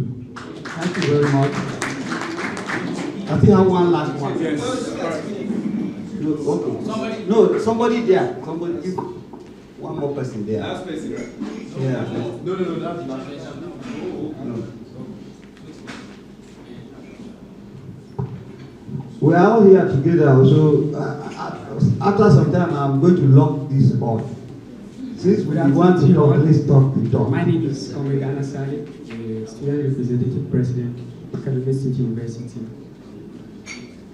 My take regarding this issue of restructuring, I think most of those that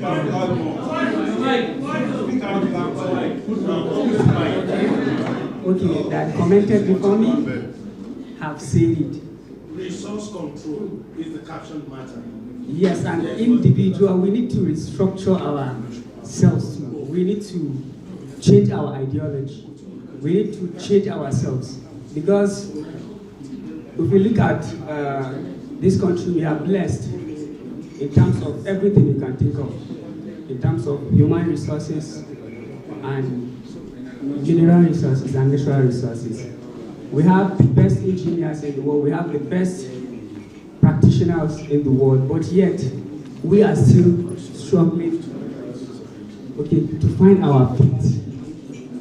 So I believe we need to restructure the way we think of how we approach the leadership of this country, because our leaders, it is obvious that some of them, or let me say most of them, are not in the interest of this country.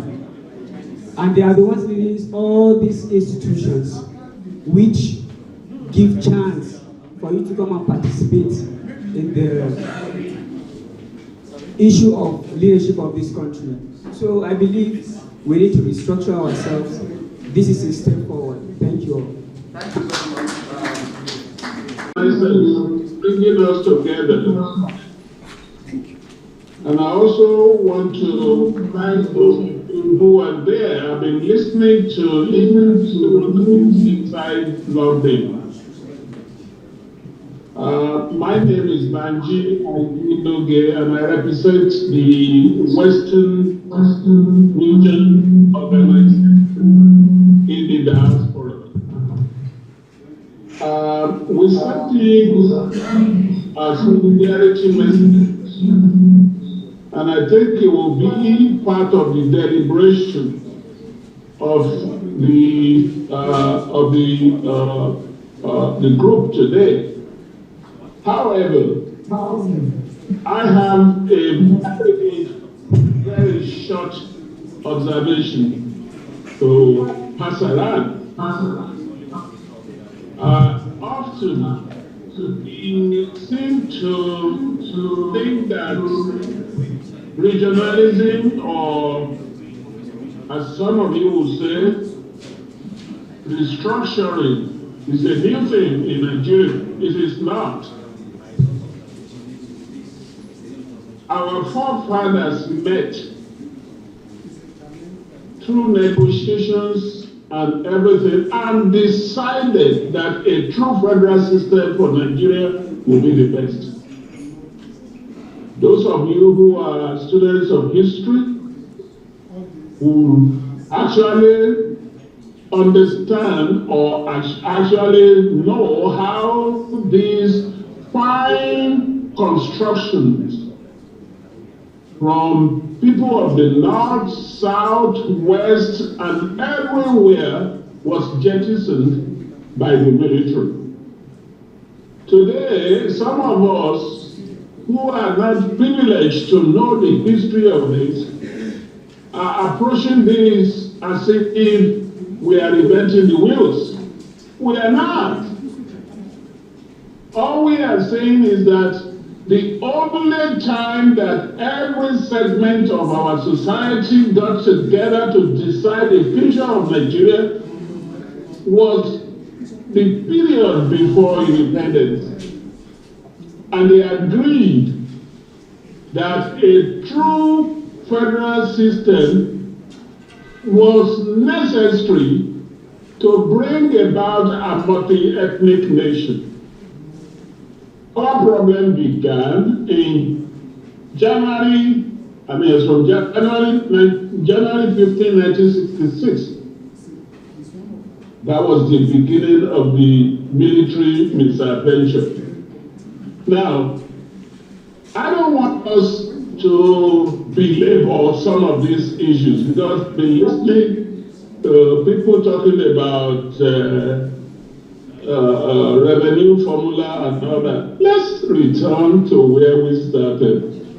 And then from there, we can look at the documents and make suggestions as to how to proceed, and have a country. The country was much more united pre and immediately after independence than it is now. And that's for a reason, that the principal ethnic groups in Nigeria have been busy for the last 60 years or 64 years, and they've been busy, not even competing. They were competing before. Now they are trying to take over from each other. They want to best each other. Bail is free. You and I know that bail is not free. You have to pay something. But we look the other way around, and we're happy about it. I think last week I was in a country called Azerbaijan. I never heard of that country, not until what was taking me to that country came up. And I was skeptical. What country is that? Okay, let me just go reluctantly. But when I went to the country, I was so surprised that a country that is not heard of is a country that is not heard of is as good, as organized as this. So each time I travel, I come back with pains. And each time I travel, maybe spending 2, 3, 4, 5 days, I want to come back home. But each time I come back home, right from the airport, it's a different ballgame. I'm supposed to talk, then you ask me questions, but I think I'll go the other way around. I'll do the questions, maybe then we'll do the talking. I have some questions here. What is our identity as Nigeria? And what is our identity as Nigerians? If you're outside Nigeria, how are you identified as Nigerian? Then within, how do we identify ourselves? What is our identity? What is that question of identity? What is your identity? What is your identity? And is it your tribe, your religion, or your class? What is your identity? Then is restructuring the problem or the operators of the restructured system? What is the problem? Then the next question is, how do you win elections in Nigeria? How do you win elections? If you want to win election, contesting for councillor or, sorry? I'm posing. This is a puzzle. Just let's keep ringing and working in our brains, in our heads, because people are putting a lot of resources to bring us here. So I think we should be more practical. Then I think the next question is,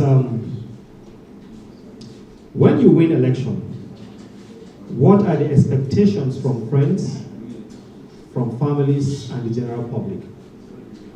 Maybe it's not all of us that have won elections before, but if you have, or you are close to someone who has, or you have a friend who has, what are your expectations from him? Then, who is a politician?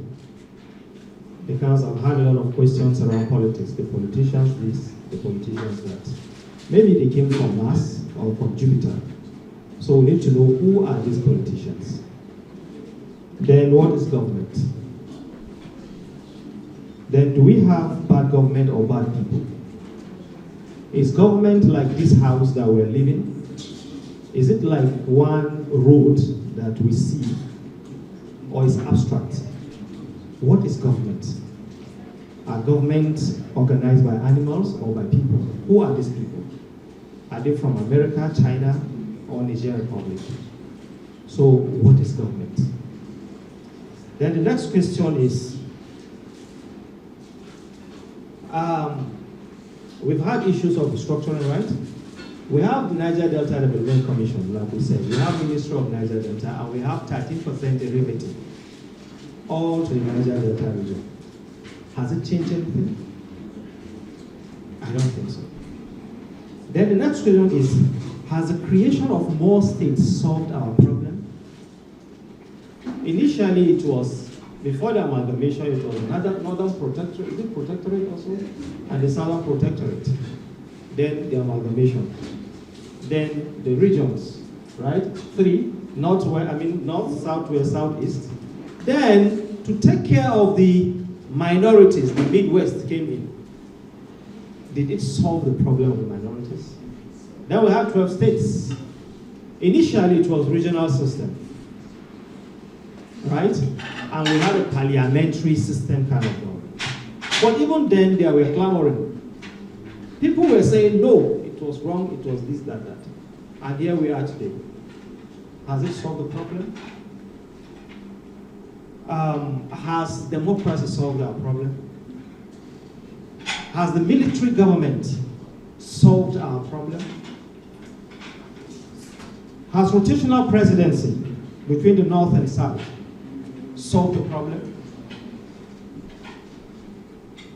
Did regional system of government solve the problem? These are questions I think that we should ask our conscience.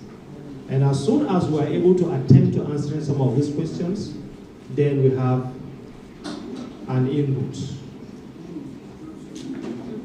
Each of the region has its strengths and its weaknesses. Why don't we look at, instead of geopolitical regions, why don't we look at geo-economic regions? When the Igbo man comes and tells you that he has 5 states, and you from the other regions have more than 5 states, does it not want to be listened to? It should be listened to. When the guy from the north, maybe far north as the case may be, complains of poor education, diseases, and the rest of that, I think he has a right to be listened to. So it's because I think we are very bad people. Very, very bad. I mean, extremely bad people. That is why we have bad governance. And that is why we have bad governance. My brother, the lecturer from Gidonwa, Sabo Douglas, came here and talked about that. My brother Jabir Usman, the prolific writer, has been writing about that. But each time you say, it is not the government that is bad, everybody comes on you because maybe you are in the government. But the reality is that I'm in government today, but tomorrow certainly I will not be in government. Yesterday some people were in government and today they are not. I always give example with the pensioners. You find them queuing up, 80 years, 90 years old. And everybody will say, oh, look at how these guys are being treated. But they were the ones that treated some other people, and they designed a system that is now haunting them. So we are now in the system. I'm young. The elderly guys here were young, were strong and vibrant like me. And today, this is who they are. So also I'll be there. So it's only when we start thinking of being good people, that Nigeria will be good. I had a neighbor in this travel I went to Azerbaijan, same Azerbaijan. And they invited her for a dinner, the grandmother, the mother, and the kids. One of the kids called Hassan. We were asking, then how come is a country organized this way? Because we heard that the country, the organization of the country is just less than 10 years. And what kind of system? So he was trying to say some wrong things about the president. He's 18 years old. And the mother came on him. And the grandmother came on him. What that means is, automatically he changed his tone and started saying good things about his president. Because we are strangers. We shouldn't know their bad parts. Yeah. I'm telling you about just a family unit, not the system in general. But in the case of Nigeria, we are the ones that will write to United Nations and tell us that our president is the baddest guy in town. So when you write to the international committee that your president is bad, how then does he get good things to you? It's certainly not possible. And when we talk about governments are not bad, we don't have bad government in Nigeria. In fact, we have the perfect and the most beautiful government in Nigeria. It's just that it's the people that are bad. Because the people that run the government. The government is not a structure, it's not a living being. And these people that run this government are a reflection of the society. My brother talked about you sending money to farmers. The Yoruba community have the largest Nigerians in diaspora. You know the monies your brothers and sisters sent in for houses to be built to them. Do you build the houses? Do you establish the businesses for them? You don't.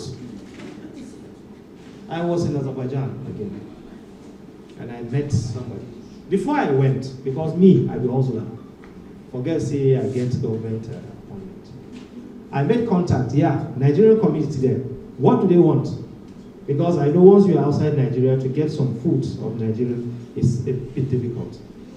I made contact so that I can, when I go, I'll sell to them, since I have 23 kg times 2, that's 46 kg of luggage that I can carry. And when I'm going, my luggage is not even up to 10 kg. So I want to use that kg and sell something.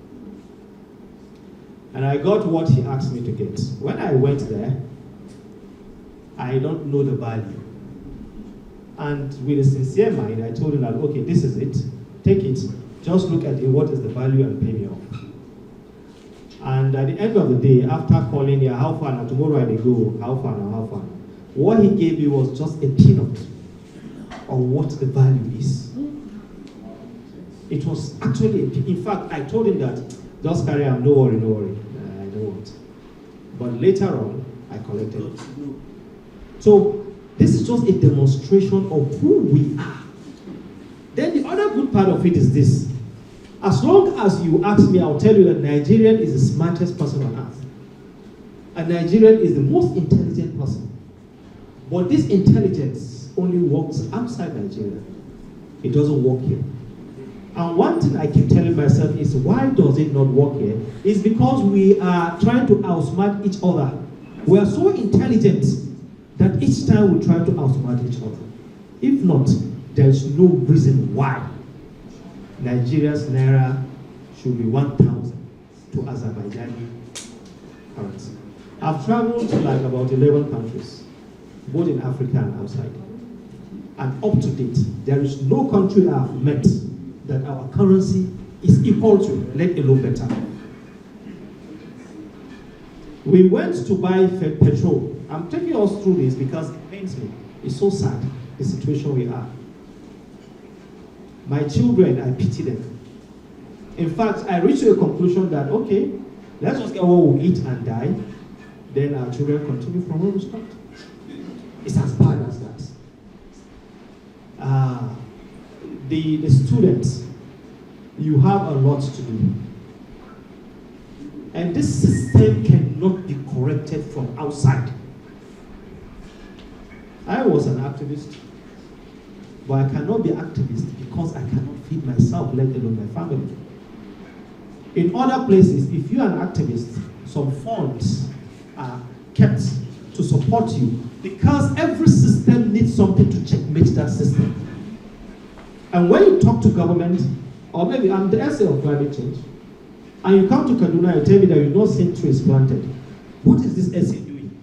And I get to hear, I say, well, these people are saying, oh, okay, what do I do? I'll now start waking up.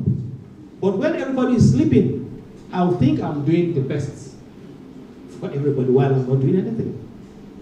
So the question of restructuring is a question of psychological restructuring. When you say this is Kaduna and this is Niger State, where is boundary? It's just an imagination in our heads. There is no boundary. When you talk about middle belt, that our elder here talks about a line drawn from Kwara to Taraba, it's just an imaginary line that is drawn. But when he adds value to it, he's talking now about the Kwara kingdom and the other kingdom that I cannot remember. So at the end of the day, you see that the question of Nigeria is a very pitiable question. I was with one of the speakers, before the speakers, sorry.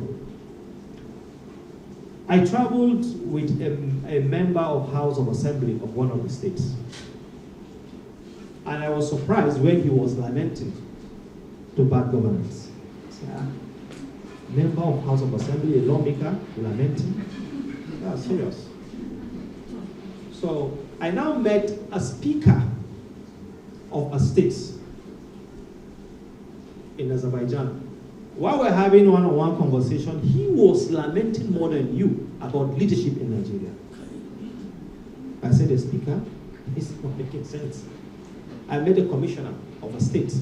What he was saying was worst because I was telling him that in your state, if you can do this, that, and that, you can. He said, will they allow us to do it? A commissioner.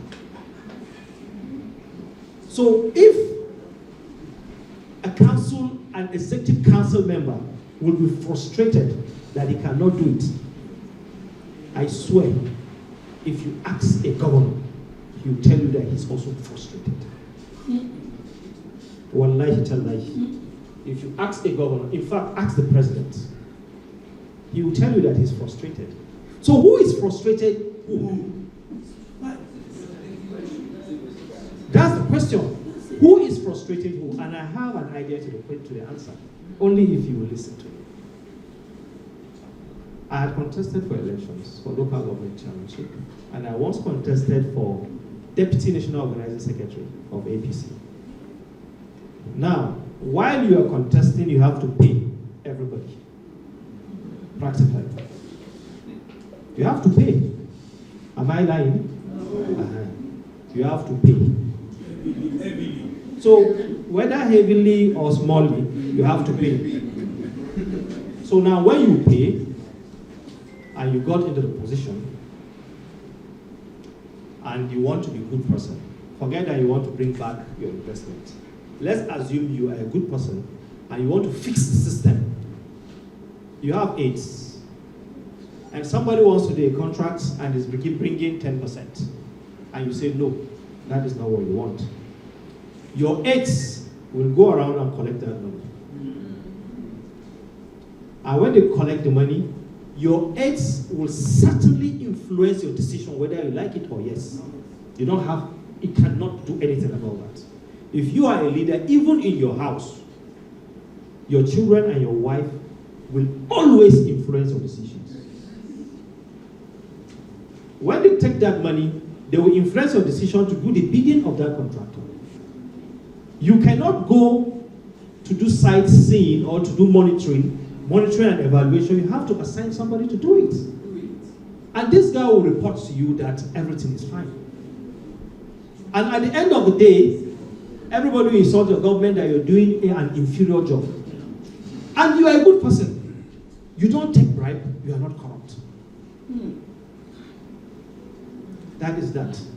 Because you don't take bribe, your salary maybe is 500,000 naira.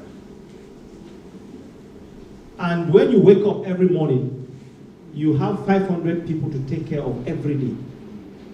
And if you give them 1,000 naira, that is 500,000 naira. The day you don't give them is a problem. Where do you get the other money to give to them? How do you service them? You have to steal. You have to collect from their collective resources. This is the reality we found ourselves in Nigeria. Your family members will despise you if you don't make them rich when you get into office. We are congratulated when we go to office. It's not because you think we're going to do something good, but you think you are close to us and your life will be changed. So if we cannot change your life, we lose you as a friend, as a family member. Then if we can change your life, you don't care where the money comes from. And that means we are compromising the roads and the hospitals and the schools that's supposed to take care of you. But we don't care, but later you insult us. When I go to hospital, after my position, if I go to government hospital and I join the queue, you will insult me that look at that Chinese guy. He could not face the system. Look at him with us now. Because I did not steal to go to private hospitals. But when I steal and go to private hospital, you will still say, look at him. He's a thief. He stole our money and that is why he's here. That is the dilemma of being in Nigerian leadership. We are celebrated when we steal, when we are stoned when we try to keep the integrity and build a system. So I wouldn't want to take much of our time. It's painful. We must build system. The reason why I supported Buhari with my life was a thought that Buhari was going to build a system. Not thinking that Buhari was going to build high skyscrapers, no. A system. Once there's a system in place, anything that goes deviates, the system will correct it. Once there's a system. It's just like your car. If I ask you what is the most important part of the car, the most important part of the car, maybe somebody will say the engine. Okay, the engine is very important. What if the tires are not there? Would it move? It wouldn't move. In fact, don't even go back to the tire. There's one small screw there, or one small valve, or one small thing. If it's not there, it will not move. That means if that small thing is faulty, it will alert the system, and you have to fix it. So that is what we need in Nigeria. Let me conclude on this, sir. I took a cab from point A to point B. You know, on our roads, we have this media separator, right? This concrete we built to separate here from here. So over there, I'm still talking about Azerbaijan. It pains me so much because nobody knows about that country. But that country is very organized, doing very, very well. If you go through their houses, you see pipes. I saw pipes connected through all their houses. As pipe of water board was connected to our houses those days, or as NEPA is connected to our houses. That is how pipes were connected to their houses. Gas, which we have in abundance. I was moving from point A to B, then there was a line drawn. Instead of media separator. Yes. No, not that they don't have also media separators, but this particular spot, I saw it. There was a line drawn. These vehicles were coming here, these were going this place. And there was hold up where we were. Wallahi tallahi, it shocked me. This driver did not cross that line. He has to go to the point where the U-turn is to take the U-turn. We had to endure the hold up to go through there. If he crosses the line, the system will checkmate him. I was traveling to Niger. Everybody knows that. The police on the road, on the highway, they don't stand on the road to tell you stop. They are seated somewhere. There's a thin rope that is crossing the road. If you like, park your car and come and see them and show them your papers. If you like, go. After you've gone maybe like 30, 40, 50 kilometers, you'll be returned back. Then when you come back, you pay the fines, the penalty, then you do whatsoever before you go. So meaning that Niger Republic has a better system than Nigeria. All of these neighboring countries, all these things I'm telling you, I'm also a culprit. So also you that are seated here. Yes. Only when we recognize that we are actually bad people and want Nigeria to be good, that is when Nigeria will be good. Thank you so much. And that would go and take Nigerian form. There's a particular place they put your religion. If you are filling a form to go to school, you must put your religion. If you are going to hospital, you must put your religion. That is first point of what the problem we have in this country. So now I will now know whether you're a Muslim to come to the hospital or you're a Christian to come to the hospital. He said something. He asked another question. He said, what is your identity? When you travel abroad, if I see you in London, you are my brother because you are in Nigeria. If you get out of this country, every Nigerian is brother and sister. But once you leave Heathrow Airport and you are landing Lagos, Mohammed Lagos, yeah, Assalamu alaikum, my brother, Christian. You go to America, Obasanjo will carry his bag by himself. You carry it. He doesn't need any aid to carry his bag. But as soon as he lands at Heathrow Airport, somebody wants to pick up the bag. And everybody, he has gone to somewhere, he has come back to Nigeria. I don't know how much he is ready to implement what he saw. How much is he seated here ready to implement what he saw? We all know it, we all travel, we all see these things. How much are we ready to implement? And the implementation of everything starts from your house. You cannot see somebody else, you say, one Yamri, one Bahaushene, one Yerbawani. You are talking to your child, and you are now putting this ideology into that child. As this child keeps growing, he comes with the ideology. Once he sees you, he identifies you with your tribe, and not as a Nigerian. So the education should start from our schools and our homes to tell our children, this is a Nigerian, he is not Yoruba. This is a Nigerian, he is not Bahaushe. This is a Nigerian, he is not Inyamri. When we inculcate this ideology to our children, to know that we are all Nigerians, they will begin to see Nigeria first before our tribe or our religion. In this country called Nigeria, there are so many things you cannot get because of your religion. So many things you cannot have access to because either you're a Muslim, either because you're a Christian. And a country that wants to make progress does not reason like that. I traveled to Israel on my way to Egypt.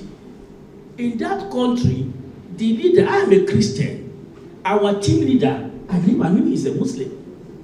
The way he was moving into churches and churches and churches, and by the time he now told me that he's a Muslim, I said, a Muslim? He said, in this country, we don't segregate. He said, and I asked him, there's a problem in Israel, the Palestinians. He said, this is politics. He said, we celebrate Christmas in Bethlehem together, and we celebrate Aslan together in Bethlehem. We go to the same school, we sleep in the same house. It may be shocking and surprising, because those who have not traveled, there's a Ghanaian say, Ogala Lord, travel and see. Most time is ignorance that is worrying us. And our elite are the problem of this country. Both the political class and the religious class.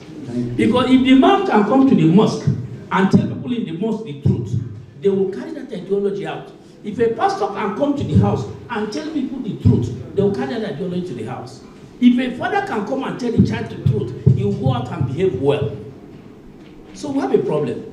But that problem can only be solved by me and you, including Honorable. Thank you very much. I think for a very large extent, we the women are marginalized, especially when it comes to politics.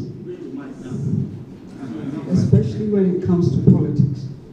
If you want me to participate, you want me to give you my views on restructuring, on economic empowerment, and other things, and you hold your meetings at 1 a.m. and 2 a.m. at night, no right-thinking husband will allow me to come out. he's going to ask, where are you going? I'll say, I'm going for a political meeting. Why can't they have it in the afternoon? Most times, it is not in the afternoon. These things are discussed at night. I think we need to have a rethink, because women have a lot to offer.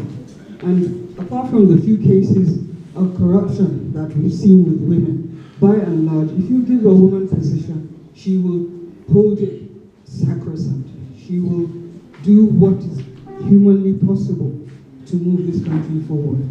We have a lot to contribute, and issue of reform starts from the house, like everybody has agreed. It is the woman who you're saying you go home, talk to your wife, and she'll be the one to tell you, Elijah, can you do this, or can you do that? So why can't we have a voice in that space? We can contribute a lot, we can add a lot of value. People should see women in a different light. People should encourage what I would call empowerment of women. People should encourage more girl-child education, more gender-friendly issues. We can do a lot with this country. We believe in this country, but unfortunately, we don't get the space to come out and say it. Thank you very much. Thank you very much. One thing that keeps the pregnant woman going is hope. She knows very well that there is something joyous and something that will make her extremely happy, that will come out at the end of the struggle. So it keeps her going. The pains a woman passes through, immediately she conceives. She knows that it's going to go through 9 months of pains, of struggles. But for the fact that the hope, H-O-P-E, is there, it keeps her going. So what is the hope for this country? Where is the hope? Does hope exist? No, let's ask ourselves. When the road to success maybe, is going towards the desert, and the whole country is going towards the ocean, do you think there is hope? As long as I'm concerned, there's no hope. Maybe somehow, someday, somebody will come that will now rejuvenalize that hope. But as long as we keep on this trajectory, I'm sorry, we're heading to doom. There is no part of this country that has not had leadership. The Southeast has had leadership. During Obasanjo, there was Senate President, 5 Senate Presidents, each from each of the 5 Southeastern states. We had a time when an Igbo man was a vice president. We had a time when an Igbo man was the president, even though he's in another system. So the South has had a president. The Kaduna State has had 2 presidents almost back to back. Yes. Is Kaduna State the most developed state in Nigeria? No. Go to Daura, poverty will look at you. Go to Otoake, is it Otoake? Yes. It will look at you. So we the politicians know how to use you. So we use religion, we use region, we did ethnic. Like he was saying, I was in Morocco sometimes, I met an Igbo guy. Somebody told me that your brother is guy, how far? We are brothers. He's an Igbo man. But when we step into Nigeria, then I start looking from who is that guy from the north. And the Igbo guy will point to it. Yusuf, see your brother. And once I reach to him, the guy, maybe he's from Borno or Kebbi. And the next thing is, I'm okay. See your Kaduna man. And once I bind with the Kaduna guy, and the next time he saw somebody from Kaduna North, You say, I see your brother from Kaduna. So that is how it gets into the family unit. And we that came from extended family, and they will tell you that that is your mother's children, and that is your mother's children. So this is where we found ourselves, so rich, so wealthy. All the countries I've gone to, they have never taken a light, even for a minute. I've been to Niger Republic here. I've been to Cameroon. I've been to Senegal, to Ghana. So within the West African region, apart from Cameroon, these are the countries I've gone to do.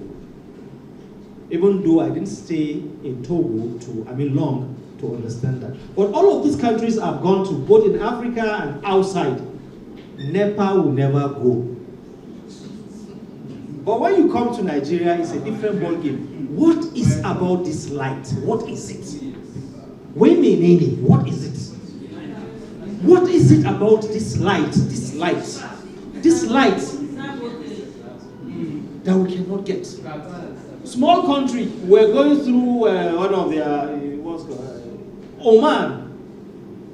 Oman is producing power in gigawatts. And you are here struggling with 5,000 megawatts. And what we get is less than 5,000 megawatts, and it keeps collapsing every day. So what can we produce? Nothing. So I'm so sorry that I'm painting all of these pictures, but that is our reality, and we must work on it. If we do not work on it, we will always be there. Where I went, you asked me what did I come, what am I going to implement on what I came with? What can I implement? How do I start implementing? So, please, and the issue of women folks, please, let's this westernization and Western encroachment into our thinking be reduced, please. The rights women have in Africa, in the West, they don't have that. Have you forgotten about the Aba Women Riot? That time in America, the most civilized countries to say today, women don't vote. But here, have we had any time that women don't vote? We've never. In fact, women were even leading some of the struggles. You know, even though we understand that there are certain things that we must work together to achieve. But please, our kids now, the children now, these Gen Zs, they are being carried away. And it's very, very dangerous. I was interacting with some. Look at the movies we watch. Gayism has now become a norm. It's norm now. Are you a gay? No, I'm a gay. Yeah, I'm a gay. Oh, that's great. Oh, lesbianism. Right? So, because America today is struggling with too much of freedom. That is why Trump is here today. Yes. And he said, freedom cannot be free. There is level to freedom. That is why we have leadership and structure. That is why we have laws and order. When people become too free, it becomes a problem. You can meet with animals. A mother can meet with her son. So please, some of this Western ideology should be brought down. Then finally, if we must get there, we must bring back our cultural norms into our political system. Not in a system where a local government chairman is bigger than Oni of Ife or Emir of Zazzau because of the constitution. The traditional, that's the custodian of our culture and tradition, do not have a political role in our constitution. It becomes devastating because they tell us where the boundaries of our cultures are. This is where we start from. They tell us about Kwararafakin. In fact, do you know that the Benin War is longer than the celebrated Chinese Great War? Yes. It is, but how many people know? In fact, it was a white man that was telling me the story as a Nigerian. Do you know that the Nok culture had existed before the coming of Christ? Yes. The Nok culture is here in Kaduna State. But who is saying anything about that? These these are places that should be tourist sites. I was in Azerbaijan again, finally, sir. They took us to one place that fire is burning naturally. But science will tell you certainly that it is gas that is leaking there, natural gas, because they have a lot of deposit of gas, and the fire is burning.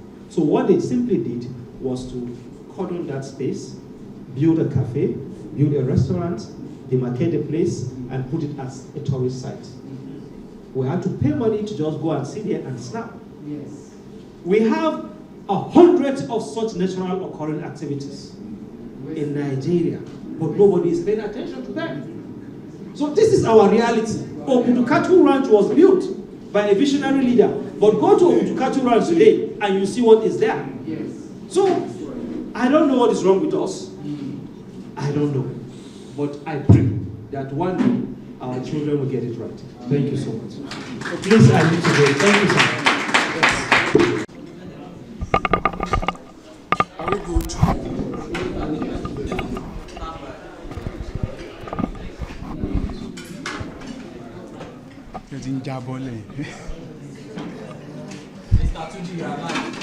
Ok, ẹ̀yin olùgbọ́ àti olùràn wa ní ilé, atọ́ gáfàrà pé ètò yìí ètò wa ètò àjọrò kò lè wá lénìí nítorí pé ohun tá a lè sọ pé ó ju àjọrò lọ, èyí ni àpérò irú eléyìí tá a ṣe ní yunifásitì Ìbàdàn nínú oṣù karùn-ún ọdún yìí ó ń wáyé lọ́wọ́lọ́wọ́ báyìí ní ìlú Kaduna. Àsìkò tó yẹ ká wá bí aago méjì gẹ́rẹ́gẹ́ ni, ṣùgbọ́n nítorí pé ẹni tí gómìnà ìpínlẹ̀ Kaduna tó rán tó wá sojú rẹ̀ ó ń sọ̀rọ̀ lọ́wọ́, kò sì ní bójú mu ká gé ọ̀rọ̀ ká gé mọ́ wọn lẹ́nu. Ìdí nìyí tó fi di pé a fàágùn dídí àsìkò tá a wà yìí. Lónìí ìtápọ̀ èrò pé ó dùn ó lárinrin fún àyín tí ẹ ń tẹ̀lé wa bọ̀ láti bàtà ti bẹ̀rẹ̀ lórí móhùnmáwòrán TV àti rédíò, ẹ ti rí i pé èrò pọ̀ níbí, onírúurú ẹlẹ́gbẹ́jẹgbẹ́ alájọlájọ ló wà níbí lónìí, ẹlẹ́yàmẹ̀yà, ẹ̀yà àwọn Ìgbò, àwọn ti Middle Belt àti àwọn Yorùbá wọn ló wà níbí báyìí lónìí. Àwọn èèyàn wa ti dúró, wọ́n fẹ́ sọ nǹkan tí ojú wọn tó, pàápàá jùlọ tó jẹ́ nǹkan kan tàwọn náà lórí nǹkan tá a gbé wá síbí lẹ́nìí, èyí àpérò ti ìlú Kaduna lórí àtúntò orílẹ̀-èdè yìí. Ẹnìkan tí màá kọ́kọ́ bá sọ̀rọ̀ wọn ṣe àlejò ẹ̀dú ni wọ́n ṣe àmọ̀fólóko alàgbà ọlọ́rabọ́gun lóko. Ẹ káàbọ̀ sí Kaduna. Ẹ ṣé o olóòtú, inú wa dùn, ayọ̀ la bá wá, ayọ̀ náà la bá pàdé. Gbogbo àwọn ènìyàn ló ti sọ̀rọ̀ n táwọn ń fẹ́ fún ẹ̀yà tiwọn. Àwa Yorùbá náà sọ̀rọ̀ o, n táwa náà ń fẹ́. Àwọn èèyàn mi tó já àwọn Yorùbá tí àwọn ojú tẹ́ máa rí yìí ó ti pẹ́ tán ti kú òun lé díẹ̀ o, ṣùgbọ́n wọn ò fi Yorùbá wọn lẹ̀. Tẹ́ ẹ bá ti rí wọn ẹ̀yin náà ó mọ̀ pé ọmọ akọ ni wọ́n, ọmọlúàbí ni wọ́n, ọmọ Oòduà tòótọ́ ni wọ́n. Inú wa dùn o, gbogbo ètò bá a ṣe máa ń ṣe lórí ètò àjọrò, tá a fẹ́ tá a ò fẹ́ gbogbo ẹ̀ láti sọ bí o, oríṣiríṣi àwọn ẹ̀yà ló sì ti sọ tiwọn. Àwọn èèyàn mi tí a jọ wà ń bí àwọn náà ó sọ tiwọn báyìí, ẹ lè béèrè lọ́wọ́ wọn. Bàbá wa ẹ bá wa dárúkọ yín àti ìgbà tẹ́ ti wà nílẹ̀ yìí, ohun tó sì jẹ́ èròǹgbà tí lórí àtúntò orílẹ̀-èdè yìí, ẹ sọ ní ṣókí. Orúkọ mi ni Alhaji Yunus Alao Muibi tí mo jẹ́ igbákejì ààrẹ fún Yorùbá community ní Kaduna State ń bí. Ó tó bí 40 ọdún tí mo ti wà ní ìlú Kaduna. Mo á dúpẹ́ ní ọwọ́ Ọlọ́run wípé a fi ilé sílẹ̀, à ń lọ sí ilé. Ní àkọ́kọ́ mo dúpẹ́ ní ọwọ́ àwọn ẹni tí ó gbé ètò yìí kalẹ̀ láti lè jẹ́ pé kí ni ọ̀nà àbáyọ fún àwọn ohun kan tí ó ń dà wá láàmú ní orílẹ̀-èdè Nàìjíríà. A dúpẹ́ ní ọwọ́ wọn wípé wọ́n gbé ètò yìí kalẹ̀ láti jẹ́ pé ká mọ ọ̀nà àbáyọ. Gẹ́gẹ́ bí a ti ṣe ń babọ̀ látàárọ̀, àwọn ẹlẹ́yà oríṣiríṣi wọ́n ti sọ̀rọ̀ nípa wípé ọ̀nà àbáyọ nìyí. Àwa Yorùbá náà sì ti sọ ń pa tiwa wípé ọ̀nà àbáyọ nìyí. Ní kókó ọ̀rọ̀ nípa nǹkan tá a ti ń sọ, ó ní wípé ẹ jẹ́ kí àwa fúnra ara wa gan ká lọ túnra wa ṣe láti ilé kó tó ṣẹ̀ṣẹ̀ dé orí ìjọba. Àwọn ètò yìí la gbé kalẹ̀ níbi tí a sì ń jíròrò. A bẹ̀rẹ̀ látàárọ̀, abadébi tá a bá dé yìí, lágbára lọ́wọ́ Ọlọ́run a tún bẹ̀rẹ̀ láti máa sọ tó bá di lọ́la. Ẹ ṣeun Alhaji, bàbá wa dárúkọ yín àti ipò tẹ́ dìmú àti bẹ́ẹ̀ ṣe jẹ́ nínú ètò àpérò tá à ń ṣe láì ní Kaduna lọ́wọ́ báyìí. Orúkọ tèmi ò fìgbà kan yàtọ̀ rí, èmi ní Comrade Abdulhakeem Mutiu Adéjùmọ̀ Àjẹṣẹ́kù. Oníwèé ìròyìn ni mí tí mo jẹ́ aláṣẹ àtolùdarí iléeṣẹ́ Bó Ṣe Ń Lọ TV. Bákan náà mò ń ṣojú Abẹ́òkúta Descendant Union tá a mọ̀ sí ẹgbẹ́ Adùn. Mo ti wà ní òkè ọya ilẹ̀ ti ta sí. Mo ń fi àsìkò yìí lu àwọn elétò lọ́gọ̀ ẹnu pé wọ́n ṣe é púpọ̀ nítorí pé Yorùbá lọ wọ́n pọ̀. Wọ́n ní agbọ́n má gbọ́n tán á gọ̀ síbì kan, agọ̀ má gọ̀ tán á gbọ́n síbì kan, ẹni tó mọ̀ yìí ò mọ̀ yìí ni kì í jẹ́ kálágbẹ̀dẹ rọ bàtà.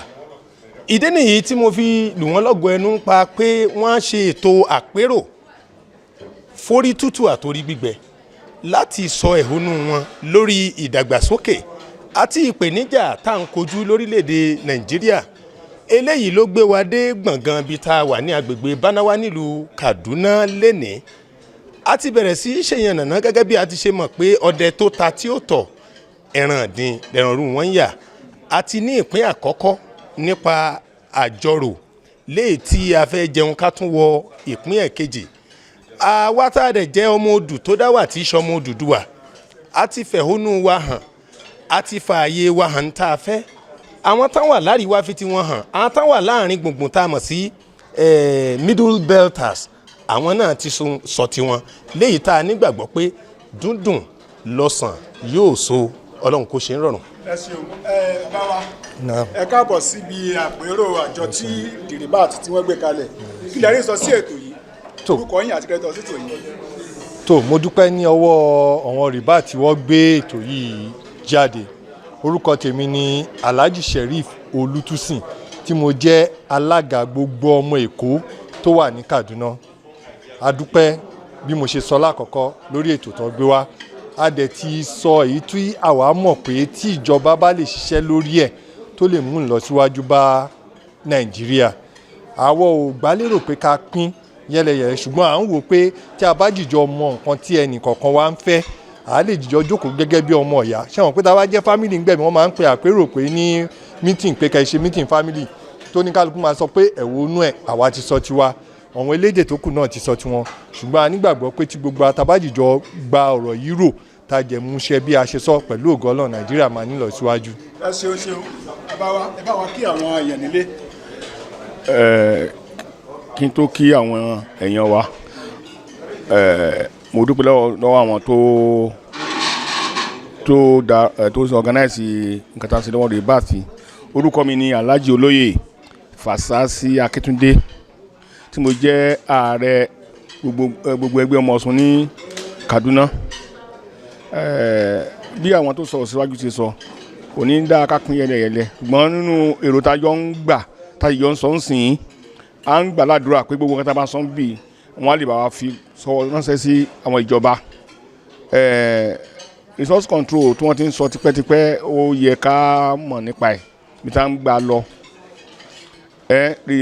Regional government ìgbà tá a wá sí kéré abániwọ̀ Awólọ́wọ̀ tó dẹ̀ ṣe ribiribi méje yàyà mẹ́fà. So àwọn tó gbètò yìí kalẹ̀ Ọlọ́run rẹ̀ á fún wọn ṣe. Ṣùgbọ́n gbogbo nǹkan tá a bá sọ bí lè ní a ti ń sọ̀rọ̀ tó dùn tí gbogbo wa dẹ̀ ń àtàwọn elédè Haúsá, elédè Kaduna, elédè Igbo, elédè Middle Belt, Fúlàní, Ìdómà àtijọ́ wa ń bì tá a ti yọ ń sọ̀rọ̀. Ṣùgbọ́n à ń bẹ̀bẹ̀ fún àwọn tó wà ní orí ètò yìí gbogbo tá a sọ ń bì tá a bá parí gbogbo ìwé tá a máa kọ kó lè bá fi wọ́n ṣẹ́ sí àwọn ìjọba. A dúpẹ́ lọ́wọ́ gbogbo ilé.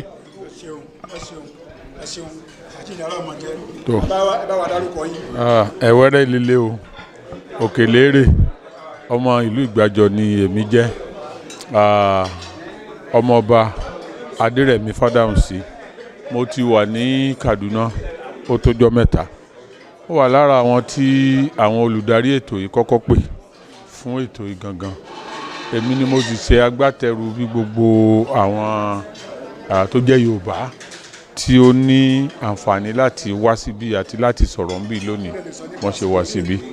Wọ́n àṣeyọrí ètò yìí kò tiẹ̀ ṣe é fọwọ́rọ́ sẹ́yìn rárá torí pé èmi ò mọ̀ pé ó lè rọrùn láti gbérú ètò yìí kalẹ̀ ní òkè ọ̀yà ṣùgbọ́n àwọn tó gbé kalẹ̀ lọ́nà tó dáa gbogbo àwọn tó sì yẹ kó dá sí nípín ìpín ìsọ̀rí gbogbo wọn ti dá sí àti ní ètò wípé gbogbo ohun tá a sọ yìí a ó ṣe àkójọpọ̀ ẹ̀ a ó sì fi ránṣẹ́ sí àwọn ìjọba ó mọ̀ wípé láìpẹ́ láì jìnnà gbogbo èròǹgbà wa fún dídá orílẹ̀-èdè yìí àti dídára ìran tó kù a gbọ́dọ̀ sí yọpọ̀ pé Yorùbá nìkan yóò yọrí sí rere ẹ ṣeun o. ẹ ṣeun àti ìdára ọmọ jẹ fún mi wa kò ní dáa kí ká má ṣe tẹ̀lé obìnrin. àbí o ẹ bá wa dárúkọ yín ní ṣókí.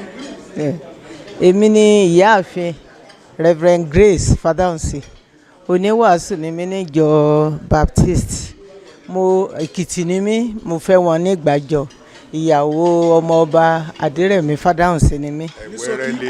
ẹ̀wẹ́rẹ́ lele èkèlérè ẹ ṣé o. ní ṣókí kí lẹ rí sí ètò àpérò tá a ṣe níbí lónìí. ètò tá a ṣe níbí lénìí ètò tó dáa gbáà ni ètò tó la ojú everybody sí ipa tí olúkúlùkù lè kó láti mú kí orílẹ̀-èdè wa kó tẹ̀síwájú.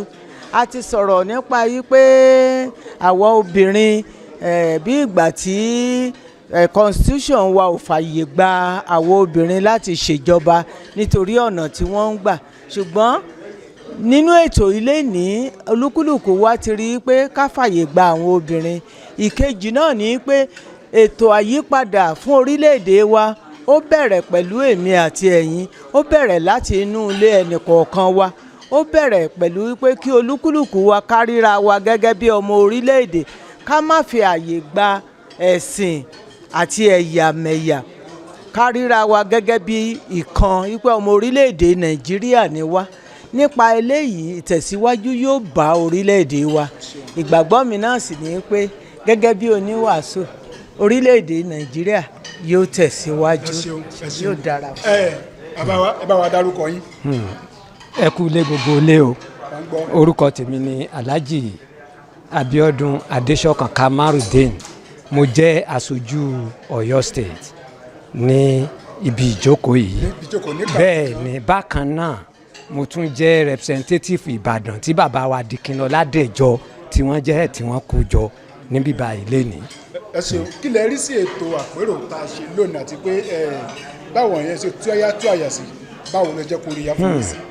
kóríyá ni ètò yìí jẹ́ fún gbogbo wa pàápàá jùlọ lókè ọ̀yà tá a wà yìí torí ọ̀pọ̀lọpọ̀ ni wọn ò mọ̀ pé irú nǹkan báyìí ń ṣẹlẹ̀ tó jẹ́ pé wọ́n wà ní òkùnkùn bẹ̀tì irú ètò tí wọ́n gbé sílẹ̀ yìí ó la ọ̀pọ̀lọpọ̀ lójú tó sì jẹ́ pé delegate àwọn aṣojú tí wọ́n wà ń bí báyìí tí wọ́n bá délé wọ́n á lọ fún àwọn èèyàn wọn ní ààbọ̀ nílé pé irú ètò báyìí ń lọ tó sì jẹ́ wípé a lè tún ara wa ṣe níbi ààyè kọ̀ọ̀kan tí a bá wà ẹ pẹ̀lẹ́ Ọlọ́run gbà fún wa. ẹ̀yin aráalé ẹ jẹ́ kí gbìyànjú àwọn lè bá Dikin Owólabí Ọládẹ̀jọ náà sọ̀rọ̀ nítorí pé kí ni iṣẹ́ tí ń lọ látàárọ̀ lọ́tún lọ́sì mo ṣe ń bá iwájú sọ níbẹ̀ náà bá yín sọ̀rọ̀ Dikin ẹ dákun ẹ jẹ́ wá bá wọn ará ilé sọ̀rọ̀ nítorí pé kí ni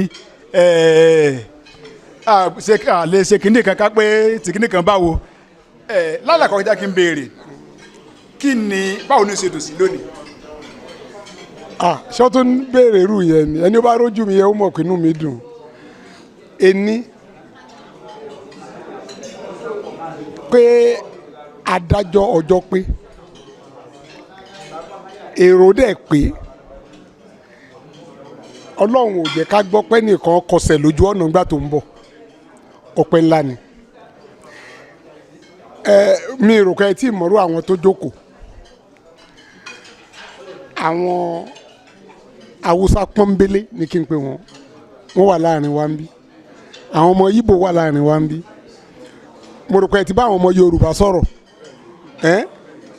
wọ́n jẹ́ ká mọ̀ pé Ọ̀ṣun ń bẹ láàrin wọn ó yàtọ̀ Ọ̀yọ́ ń bẹ láàrin wọn ó yàtọ̀ Ògùn ń bẹ láàrin wọn ó yàtọ̀ Èkó ń bẹ láàrin wọn ó yàtọ̀ àpapọ̀ gbogbo Yorùbá ó wà láàrin wọn ẹ̀tọ́ aníbàwọ̀ nínú mi ṣe rí. ní ọ̀pọ̀lọpọ̀ tí àwọn ẹ̀dùn sọ ní báyìí lénìí torí pé èdè Gẹ̀ẹ́sì ni wọ́n sọ mo fẹ́ béèrè jẹ́ àwọn èrò ọkàn wọn sáré sọ pé ó yàtọ̀ sí nǹkan tẹ́yìn náà ti pọn rere láti ọjọ́ yìí. ẹ jẹ́ kí n jẹ́wọ́ kíní kan fún yín a jókòó sí ibì kan à ń sọ̀rọ̀ láì tiẹ̀ mọ̀ pé gbogbo ń tà ń sọ bí ìgbà tó jẹ́ pé wọ́n ń pọ̀ sí wa lẹ́nu ni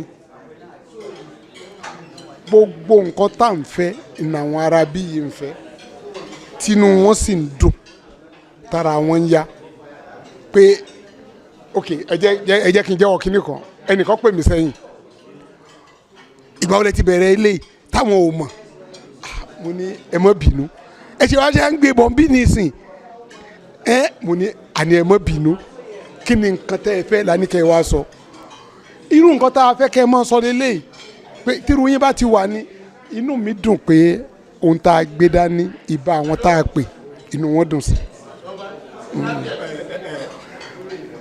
Kọ́nẹ̀ wàá sọ Yorùbá díẹ̀. Má bọ̀ náà. Kí n tó yọ̀ǹda yín a ti ṣe ti Ìbàdàn a ti ṣe ti Kaduna wọ́n mú gbàgbọ́ pé ká tó mọ nírètí ibi tó kan kò sáà ní pẹ́. Lọ́la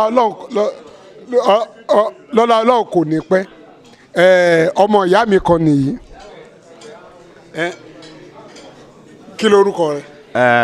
Colonel Clement Waziri retired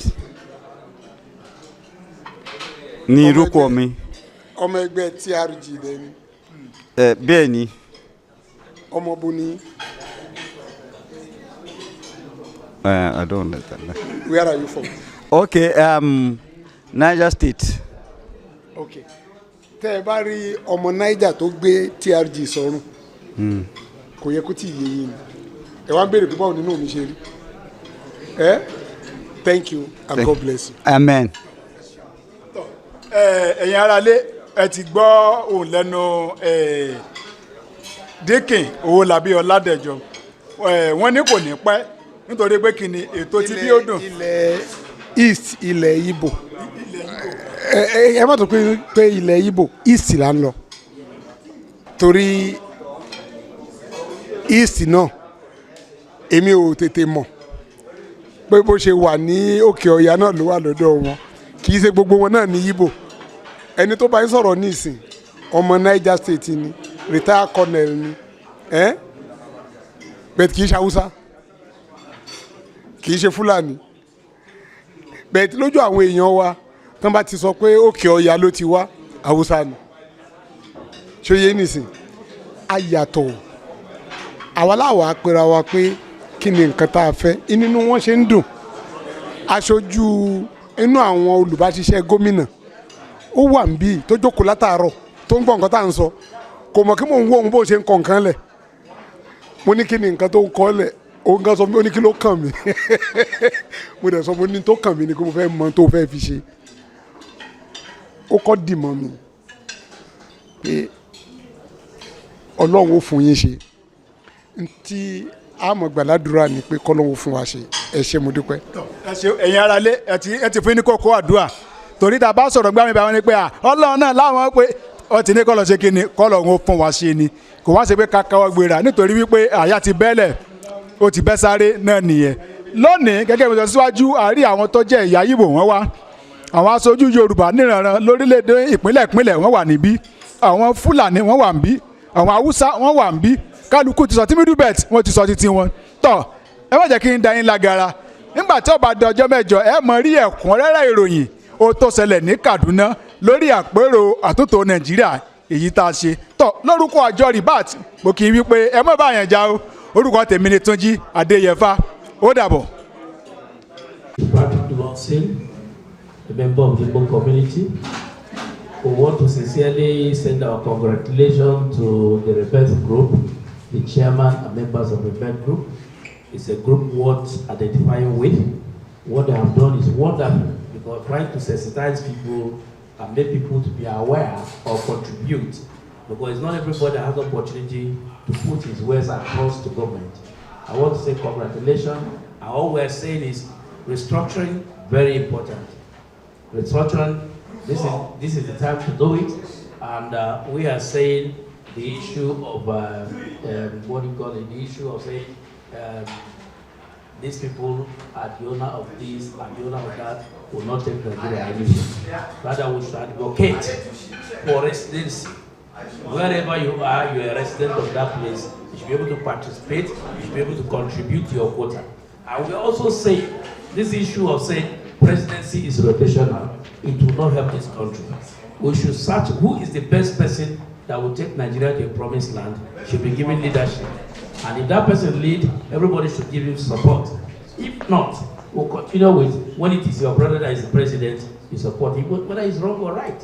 And when he goes to another place, they support him, whether it's wrong or right. So it wouldn't take this country to anywhere. I think the best bet for Nigeria is to give whom the cap fits, let him be the president. And whoever that works with him should be able to give him the cooperation and take Nigeria to the promised land. Congratulations once more. Thank you very much. Thank you very much. Please give him a round of applause.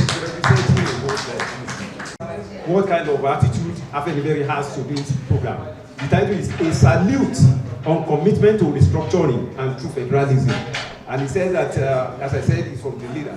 And it said that Afenifere identified with the Rebat group for this program because it's talking about restructuring. And as it's known, Afenifere has been in the forefront of having true federalism, whereby each section of the country will be able to determine its own affairs. When it made the effort in the past and it didn't work, the issue of the sovereign national conference was also advocated. SNC, of course. Later, when we had the national conference under former President Jonathan, where it has not seen the light of the day. I'm glad that when he was talking, we hear this today, reference has been made to that as well. So in conclusion, the leader is saying that we made reference to what happened in Badma and said that it's hope that you will collate, that is this symposium, will collect the views of participants who are stakeholders in the Nigerian project and come up with a common position that will serve our collective interests. It's our prayer that this effort will make it easier. Sorry, can I have the audience of attention of the House? I'm rounding up, please. It is our prayer that this effort will make it easier for us Nigerians to understand ourselves better and come up with a workable template that will enable the country to operate as a true federation. With this commitment on our part, Ruben and Fasoro is assuring the BAT group and others who are interested in restructuring and true federalism to count on Afenifere and the Yoruba community as well. Thank you very much. That's the message for Afenifere. So, when Colonel stepped out now, and he was going out, he said we can continue. Yes, each group already has what it is to deliberate upon. Yeah, please continue. Remember, you have to appoint a secretary and a chairman, so because you are going to have a written recommendation for us. Thank you.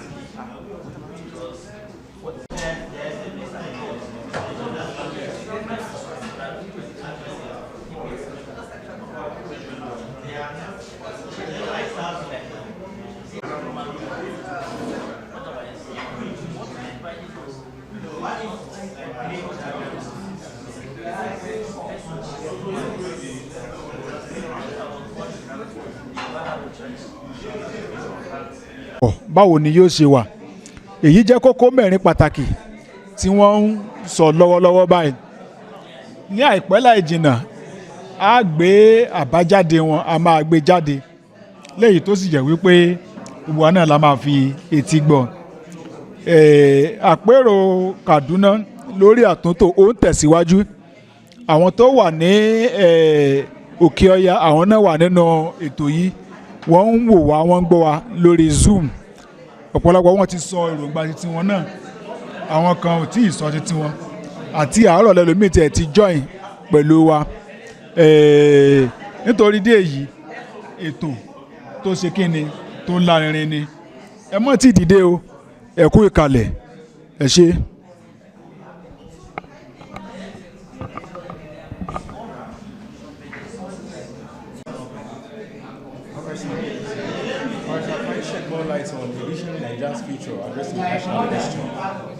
Okay, what we're saying is this.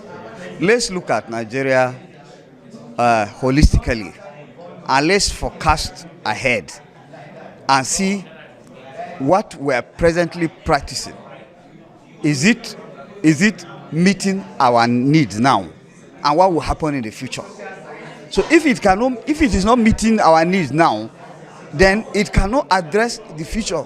And then what are the issues? What is the national question? The national question is, are we going to remain together like this as a nation? If we are going to remain as a nation, what structure will best suit us? That is what we are looking at. All is the present structure serving us well? Is it serving its purpose? Is it delivering dividends of democracy and all other things that need to come to us? Is it delivering? If it is not delivering, then we need to sit back and look at it again and take another talk and examine it and say, what if we do it this way, it is going to serve the future better, since the present is not working. So that's all we're saying about envisioning the future. Look at the national question. How are we living together? If we're going to live together, what structure do we bring on board so that our living together, our coexistence can benefit everybody? That's what we're talking about. So what do you think is the way forward? The way forward, like we say, is looking at the benefit of history. Looking at the benefits of history, we look at the time Nigeria came on board, the time we started to govern ourselves through the regional system, the western region, the northern region, the eastern region. We saw that there was a healthy competition. For instance, when Awo built the premier hotel in Ibadan, in Kaduna here we had Amdala Hotel, and then there is I think the presidential hotel in Enugu. So, and then there was all the regional government has development. There was the Northern Region Development Company, the Western Region Development Company, and the Eastern Regional Development Company. Their own properties were where they generate revenue to develop their country. So there was an healthy rivalry, but now that rivalry, that competition is no longer there. The states are just waiting on federal government to bring allocation for them to spend anyhow. So we are advocating that we go back to that same regional system, so that we can we can return to that era whereby there is a healthy competition, and whereby a region is free to take decisions that will push her region, make her region to progress without necessarily recourse to the federal government. That is what we are saying. My name is Clement Waziri. I'm a retired colonel of the Nigerian Army. Thank you. Yeah.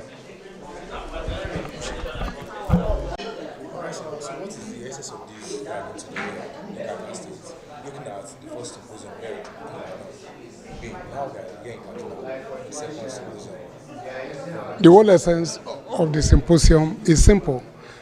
The Rebirth Group believe Nigeria can work, but it cannot work under this condition. Now, the ethnic nationalities should be able to come together. That was how America was formed. That was how India came up, right? The ethnic nationalities should come together and say, this is the type of Nigeria we want. As simple as that. And we did the symposium in Ibadan.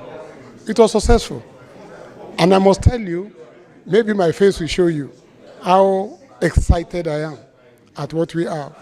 We have a government official here today. We have Yoruba people here today. We have Ohanese represented, right? And so many people, even from the diaspora, more than I expected.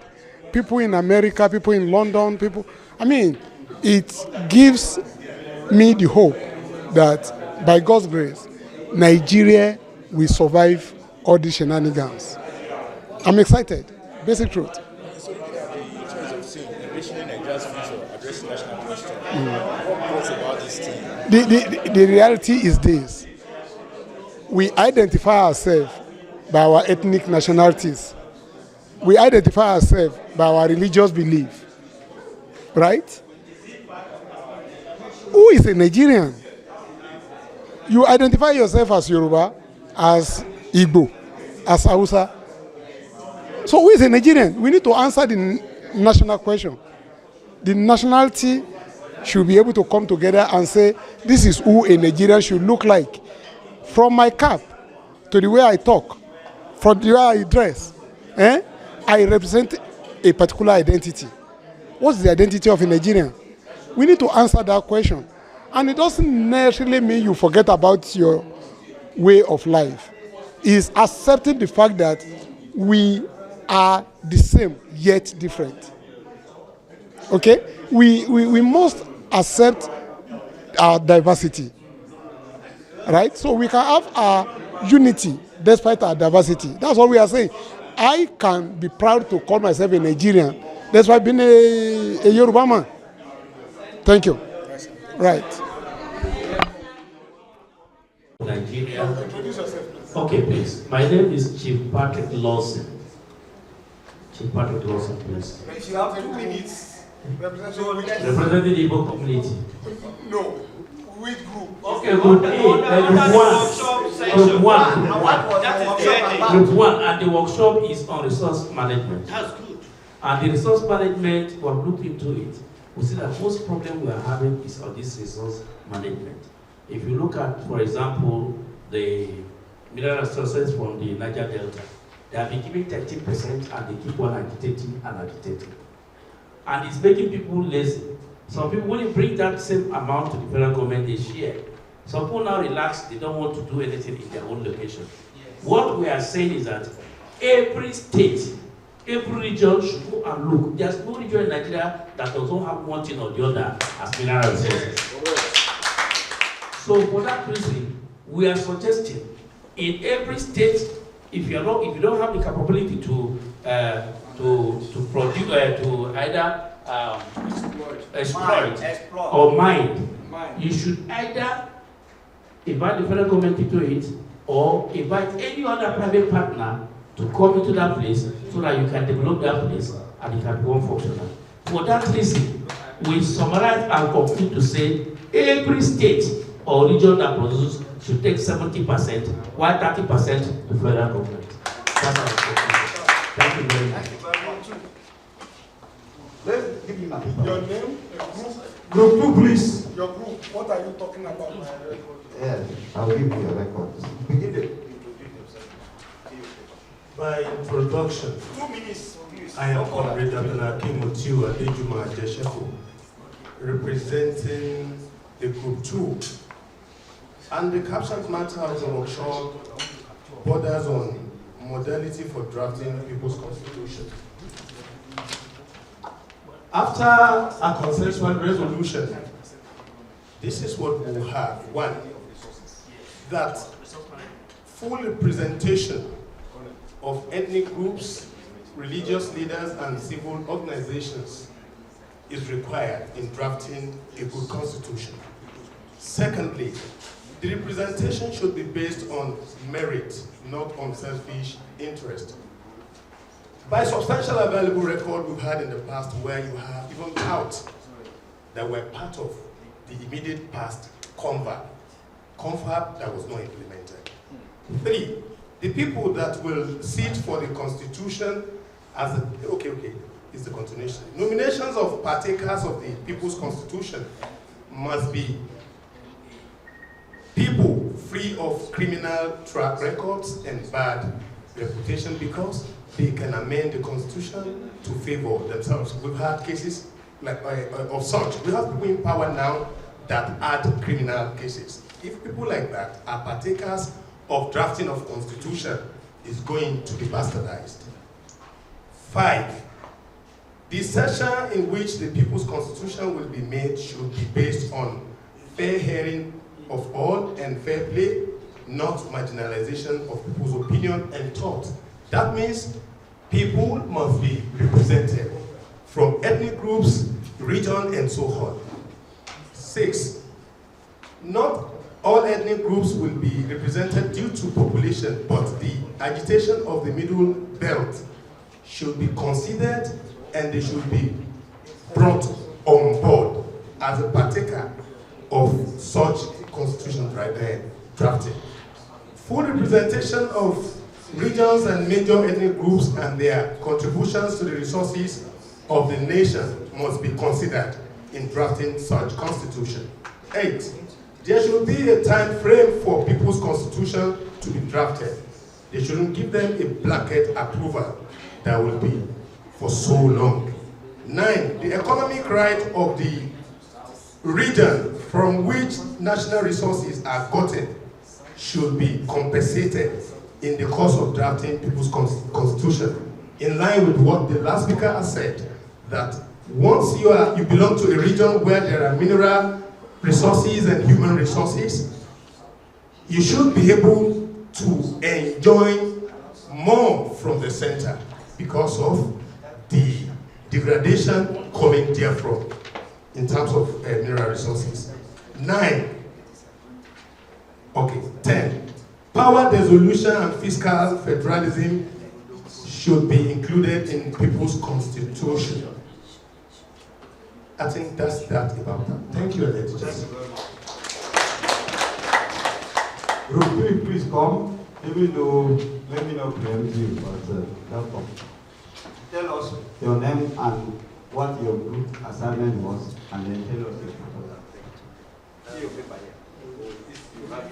Yes, I have written there. Hello everyone here.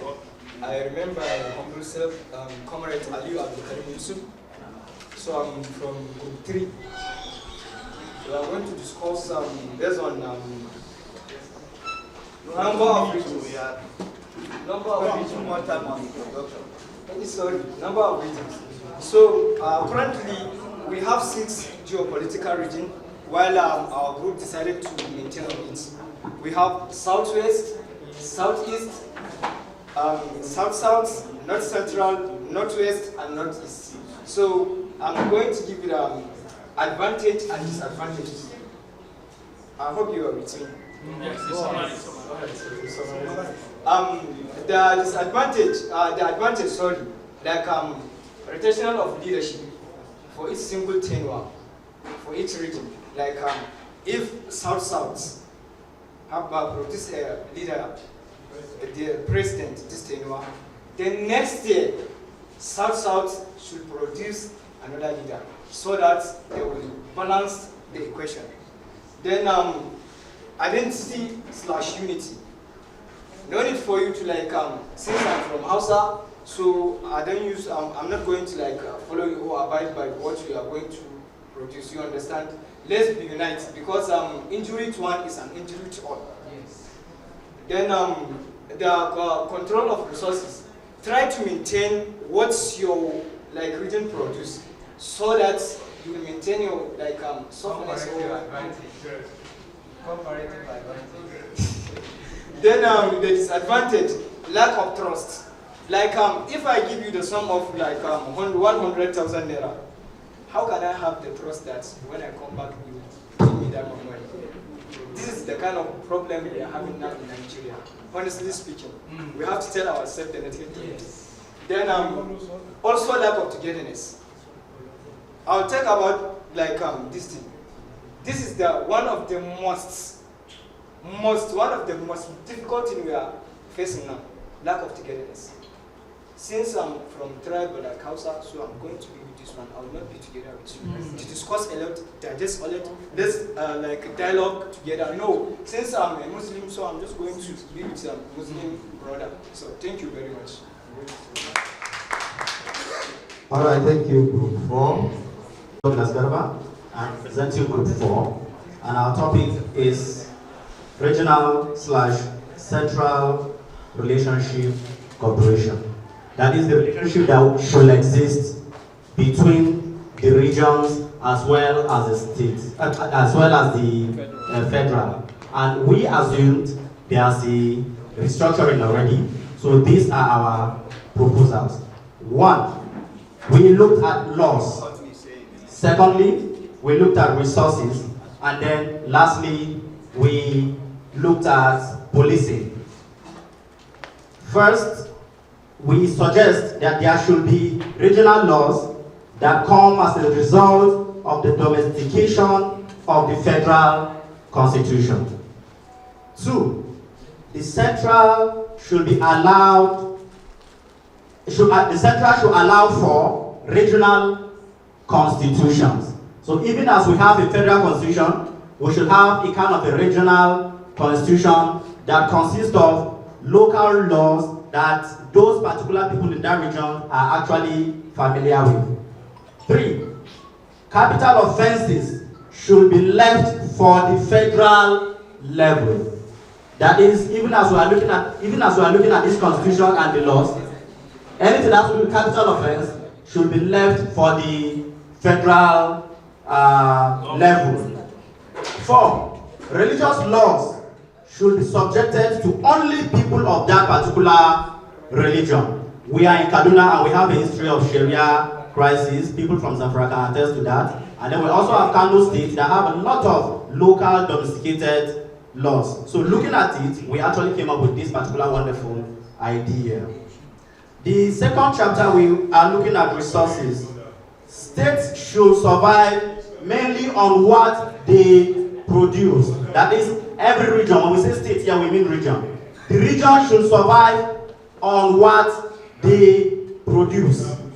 So you must, if you are a region, you are a father in your house, it means you are man enough to be a father.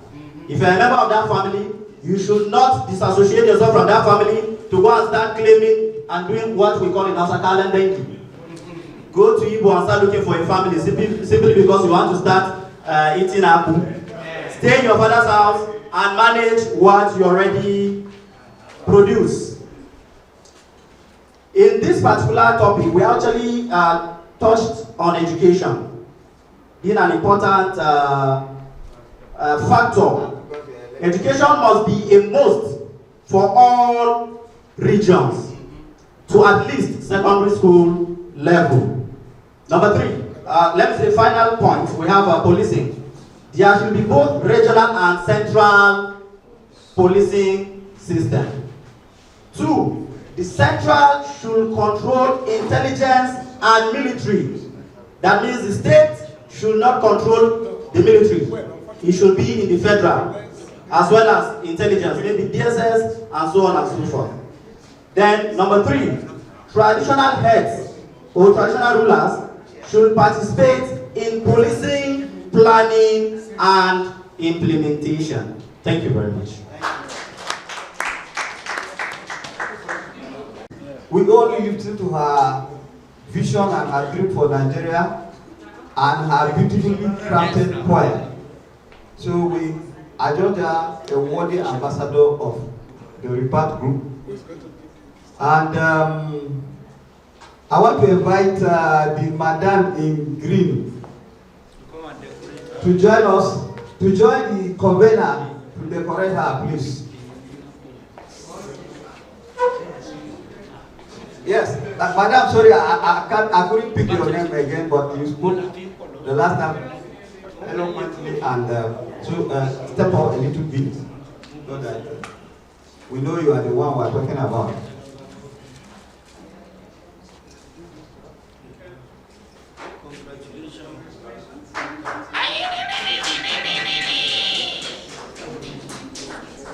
Okay.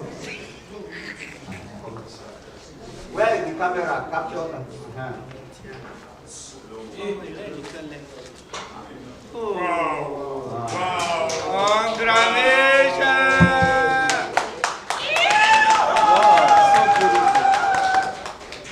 Okay, then Commander, please join us.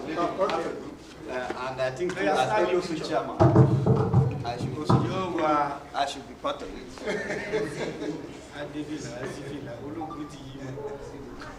Okay. All right. Thank you very much. Next. All right. Thank you. Congratulations. The next awardee is I don't know whether by coincidence or by whatever, she's wearing pink. I also want to invite the lady in pink to decorate that. And okay, please, Madam in pink, can you do us the honor of coming to decorate this beautiful lady in pink like you? Yes, sir.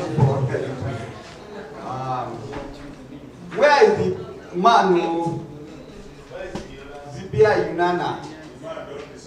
Okay. Where is the man who okay. Congratulations.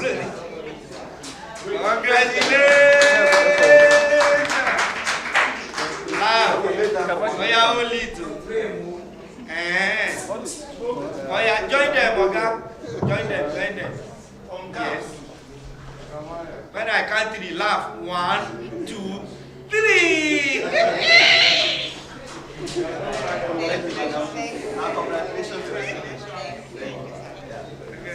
Where is the man?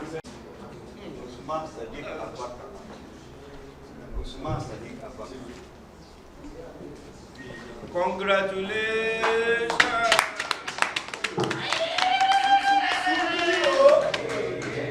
The super.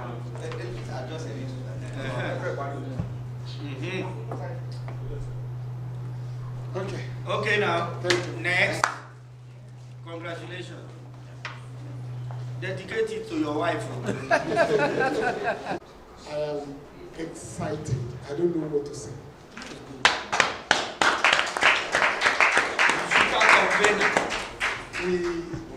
We started this, let me say like a joke. But it's obvious that this is divine. Each and every one of us have an assignment. I was talking to my brother there a while ago.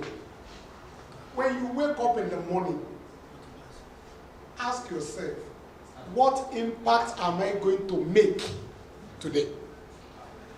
When you are about to sleep at night, ask yourself, who have I impacted upon today positively? This nation must not remain like this while you guys are alive. There is a difference between wisdom and intelligence. An intelligent person can identify any problem. It takes wisdom to be able to solve a problem. Most of us are intelligent. We lack wisdom. You've been having this problem since my forefathers perhaps inherited it.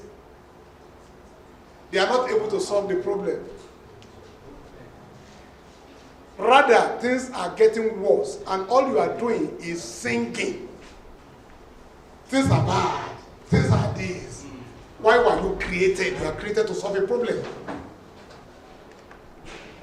So ask yourself, it is a shame on each and every one of us, those watching me and those that are listening, that you have a problem that you don't know how to solve it. You should be ashamed. There is only one reason once you live here is Nigeria must become better while I'm alive. There is only one objective that you should carry. The only other thing, I'm happy the people we decorated are much younger than people like me. And it's intentional. Some of us are already, but the shame is this. An average Yoruba man, they have no song. Awolowo died 30-something years ago. When Sadana was alive, when Azikwe was alive, what did you do? To have your own impact. And there is normally a statement I love to make. When your yesterday is better than today, your tomorrow is endangered. Yes. We need to wise up. As long as you are alive, this country must be better. There is no reason. And let me tell you this. You are not better than me. I don't care who you are. And I don't care how rich you are. You are not better than me. And I'm not better than you. You are you, I am me. I'm not inferior to you, and I'm not superior to you. So anybody that is thinking is better, or he can oppress any other person, should better wise up. You are born by a woman. You are just a single person. There is a song that the youth normally sing. I don't know whether some of us will understand it. Dangote Olori Meji. Do I interpret that? Yes. Dangote does not have two heads. Yes. Likewise, I saw the man, and I saw he has only two legs, yes. Only one head. If the problem of Nigeria should overwhelm you is a shame on you. There is no difficulty in our living together. There is no difficulty. All you need to do is, how do I greet you properly? If I stretch my hand, if it's an offense, I bow. That's wisdom. And I make you happy. Why are you living? Peace and progress. Simple. Yes. If you have billions and you don't have peace, I'm sorry. So all of you that call yourself leaders, unless those following you have peace, you are failed. Ladies and gentlemen, this is a serious assignment, particularly for those young ones that are decorated as our ambassadors. It is possible for us to have a greater Nigeria. And if you cannot have it, it's a shame on you. I want to thank you once more for being part of this. By God's grace, we are going to the east. What are we spreading? The good news that Nigeria can be better. The good news that Nigeria can be greater. That a black man can rule himself. And rule well. And rule well. Yes. You have PhD, you have billions. What do you want to do with it? Since I was like this, I've been asking that question. What do they do with money? You will see that. My father is dead, and I don't think he died because he's poor. I don't think so. I will soon die. Likewise, everybody. Likewise, everybody. So what's all this? If I meet you and I cannot enjoy peace, and through you I cannot make progress, you are useless. So go out there and spread the TRG message. It's time for us to create a better, greater Nigeria in unity. God bless you all.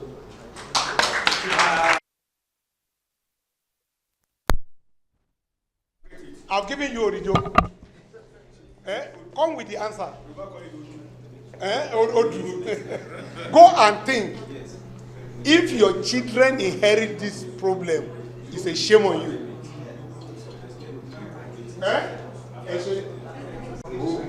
Very robust contributions which are captured in the communique that I'm going to read now.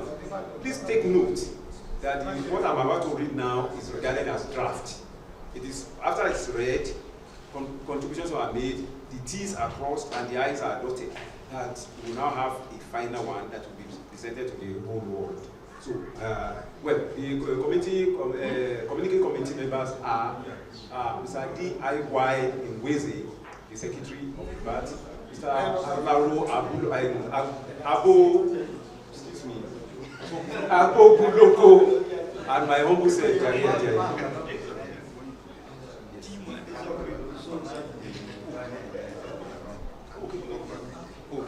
Yeah, well, yes, a very good suggestion has well been made, which is this.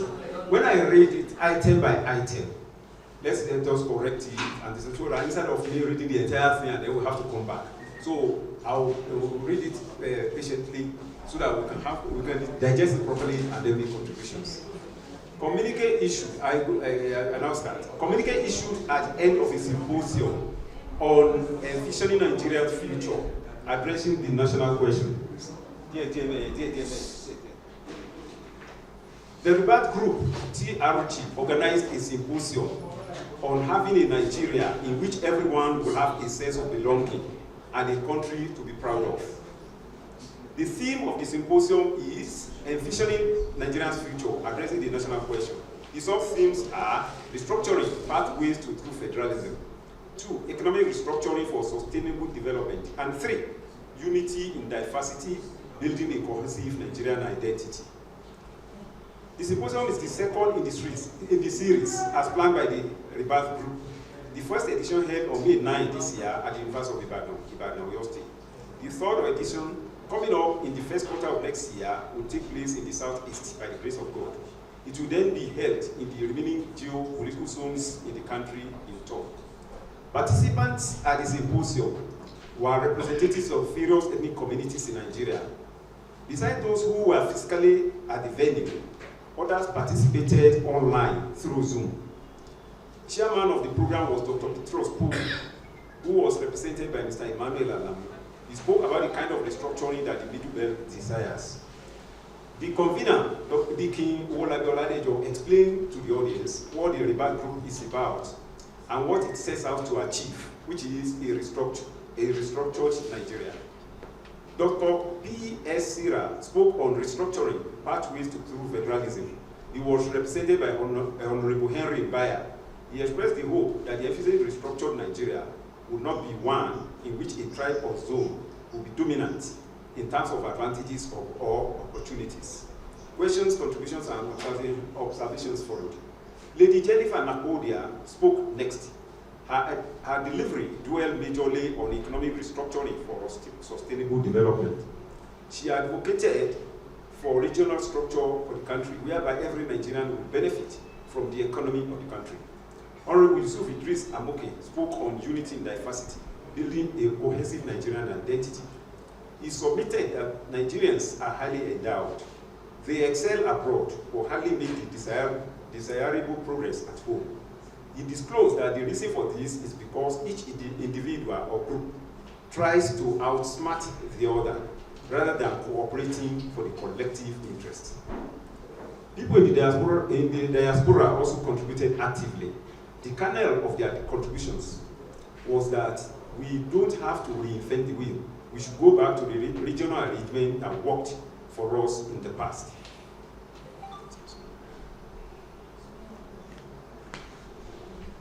Excuse me, please. Yeah, the challenges that the country has been facing since its amalgamation in 1914 and since its independence in 1960 were also hinted at. Frank discussions were held, but in an atmosphere of the need to build a nation where as stated before, where no nationality or group will be able to dominate the other.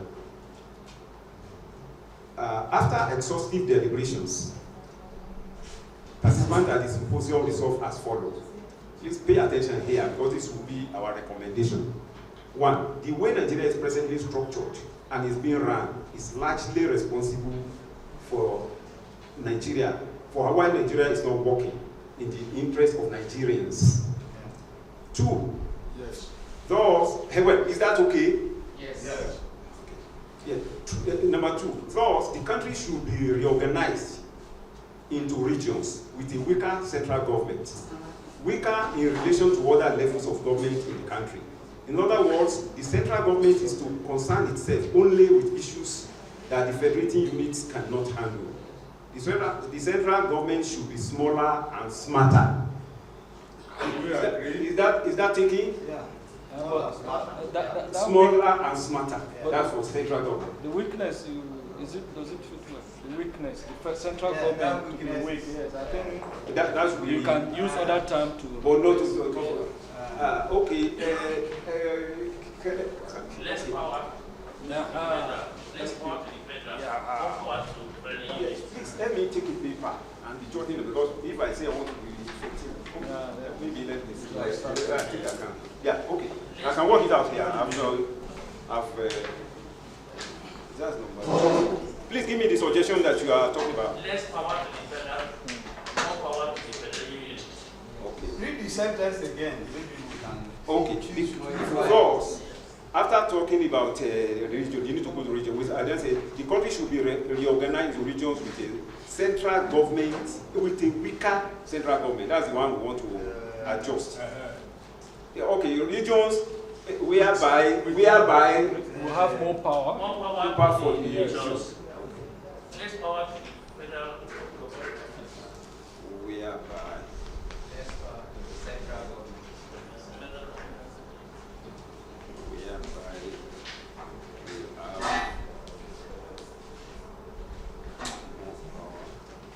If it's possible, Mr. Abumuloko, you can help me be taking note of it also, so that I can compare. Capture it properly.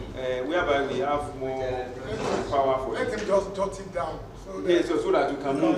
Please jot it down for me. More power to the more power.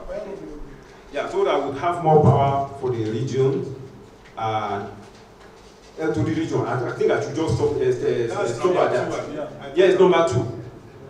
More power for the for the region. Less. Okay, should we add that? I will just stop at more power for the region.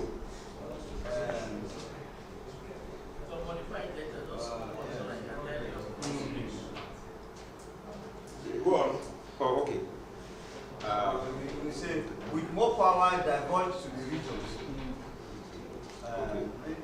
Say less. Okay. More power divulged. The one that has more is Well, more. I'm asking whether we should still, the country should be reorganized into regions, in which we will have more power for the regions. Yes. That's how, even if you leave it at this stage, that's well, what provided you said more power to the regions, it means it's super. Yes. The other one will be. The one can be silent. That's what I was saying actually. Yes. There will be silence on. More power to the regions. If something is available for 2 people to share, I will say give this big one to this person. Automatically the other one is getting the small one. We don't need to say less. Less. So just leave it like that. Well, I think you are getting confused again. We have to less. No, you've got to correct with your explanation. It's the same thing. Okay. That is 2 people to share more for this. Less for the other. Yes. So in other words, the central government is to concern itself only with issues that the federating units cannot handle. The central government should be smaller and smarter. That's the last sentence for that particular item. Yes. 3, please listen to this one properly because we need to reach a consensus. At Ibadan, the conclusion was that we should have 6 regions in line with the existing geopolitical zone. But in few of the contributions that have been made, and 8 is hereby very recommended, especially given the submission from the Middle Belt. So number 3 now, I'll go through it so that you can listen. 8 regions were proposed, perhaps in line with the present geopolitical.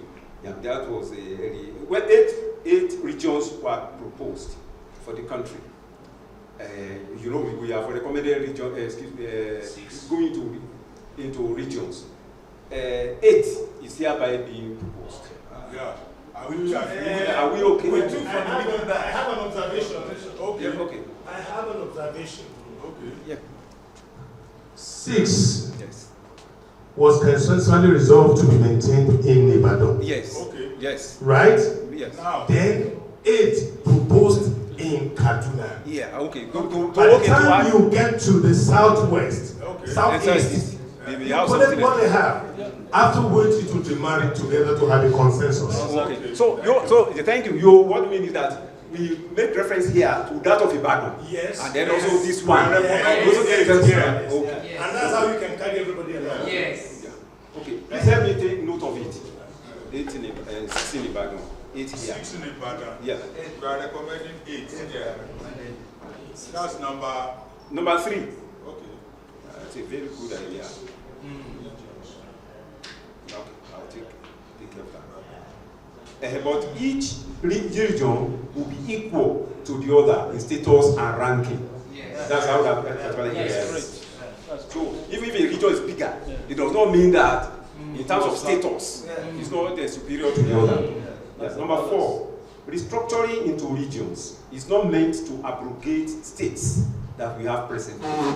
The regions will form the federating units to make the country to be known as United Regions of Nigeria, URN, or any other nomenclature that we find convenient. So each region is to have its own constitution and be autonomous. This is to ensure that they are in a proper position to operationalize self-determination.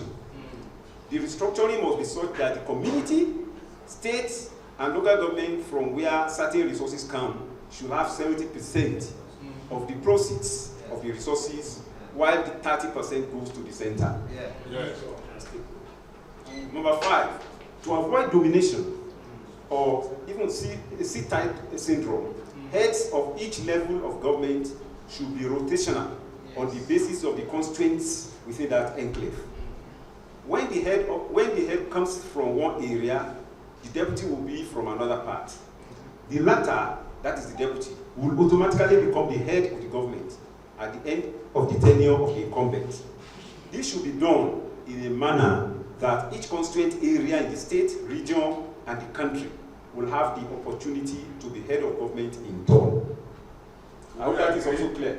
Yes. Do we agree? Yes. So number 6, setting up of a restructuring or rebirth commission was suggested to make the foregoing a reality.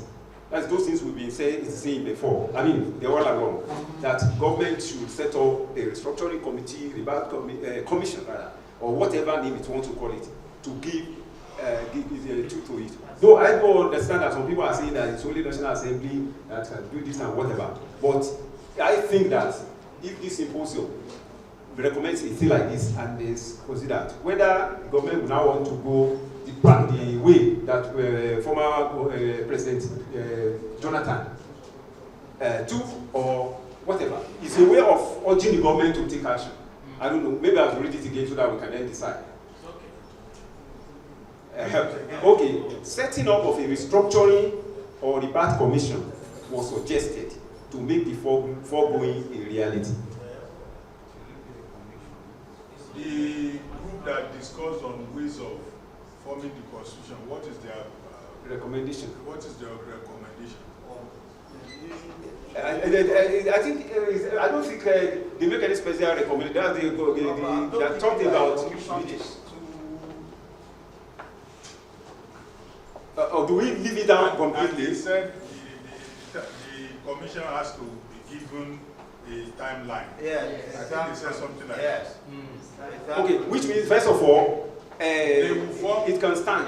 They are recommending single term for every government. No, I mean, it's commission. The time that it will take to get a constitution. Yes. That it won't take ages. Yeah. It should be time bound. It should be time bound. Time bound. Yeah. The commission. Yeah. The commission. Such commission should be time bound. Time bound. No, maybe the deadline. With the deadline. Which one do I use? Timeline or deadline? Deadline. Then full representation of ethnic groups, later result-oriented people, they also factored into it. Unlike the conflict we had in the past, where even touts were included. Yes. Everybody was just there to go and collect. Well, I want to humbly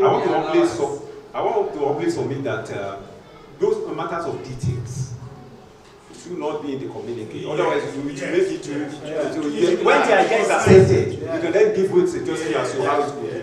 You know what it is. It's okay.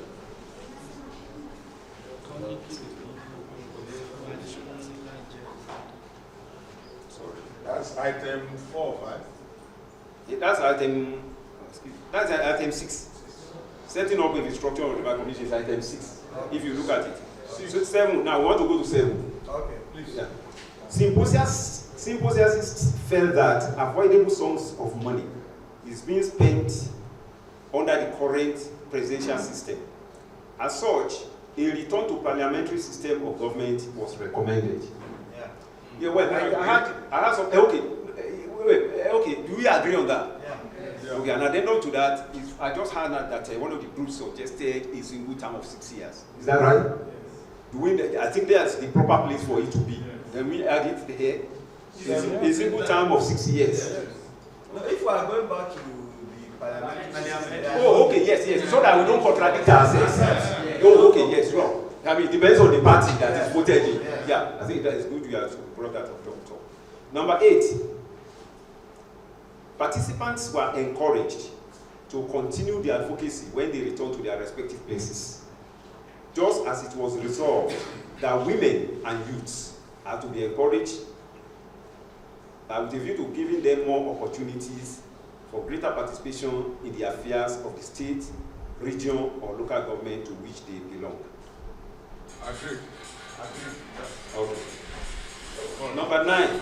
But the order should be local government, state, and region. I took it so that by the time I talk of state, they will not know. They will. I take it from the central down. You mean we should turn it? So these are the major recommendations that we have read out to you. We are comfortable with them. Okay. Yeah, organizations represented included Ohana Zendigo, Afenifere, Arewa Youth Consultative Forum, Middle Belt Forum, Shushu Community Youth Association of Nigeria, SCOYAN, Yoruba Referendum, Initiative for a Better and Brighter Nigeria, Kaduna State Chapter, Itava, Igbo Community, Kaduna, Yoruba Community, Kaduna, Tayar, Hausa, Fulani, and Kanuri Christian in Nigeria, Western Region Organization, WRO. I have a list here there that I was included, but when I noticed that putting those things in was taking more of my time, instead of coming to the main issue that I've read, I said that I will go back to the list and include it. Okay. But the chairman is correct in the sense that please, I've read out some names. The ones that are not there and you think should be there, please, can you put in the paper or raise your hand and just say it now so that we can have them captured? Do I read the list again? There is a hand there. Okay. And then there is Southern Borno. Yeah. All the ladies. Not even Southern Borno, Yobe, Southern Borno, and Adama. Those that were sitting at the back of them are all. Just quickly, let me put it. Yeah. You want to capture every organization. Please, we want to capture every organization that came. I'm sorry about having to sit down. I think that's better than for me to collapse. Yeah.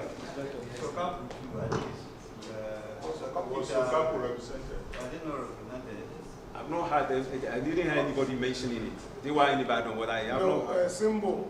Professor. I think he was able to speak after. Professor spoke online. Yes, he spoke online on behalf of Simple. Oh, okay. Yes. Let me quickly just put it there. Simple. Yeah, please, can somebody tell me the full listing of Simple? Coalition of Indigenous Middle Belt Organizations. Have you ever get that? What will be his mark for not getting it? Coalition for the coalition of Indigenous Middle Belt Organizations. Okay. Symbol of indigenous.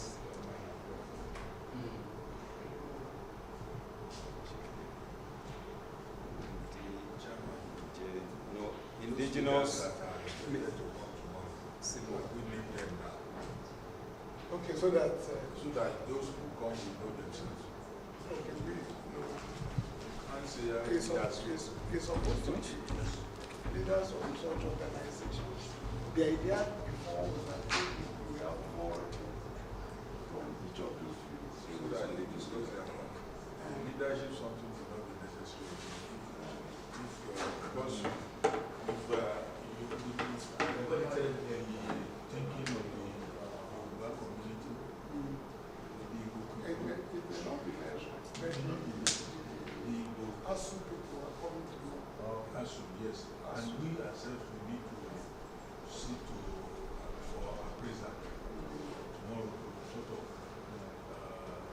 post-mortem. Yes, please, which other organization? We can mention those what I keep on writing, but you can mention so I can put it here to save time. Okay.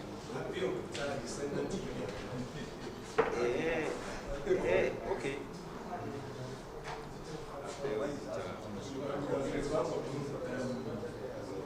Well, let me mention this, but we can overrule what I want to say.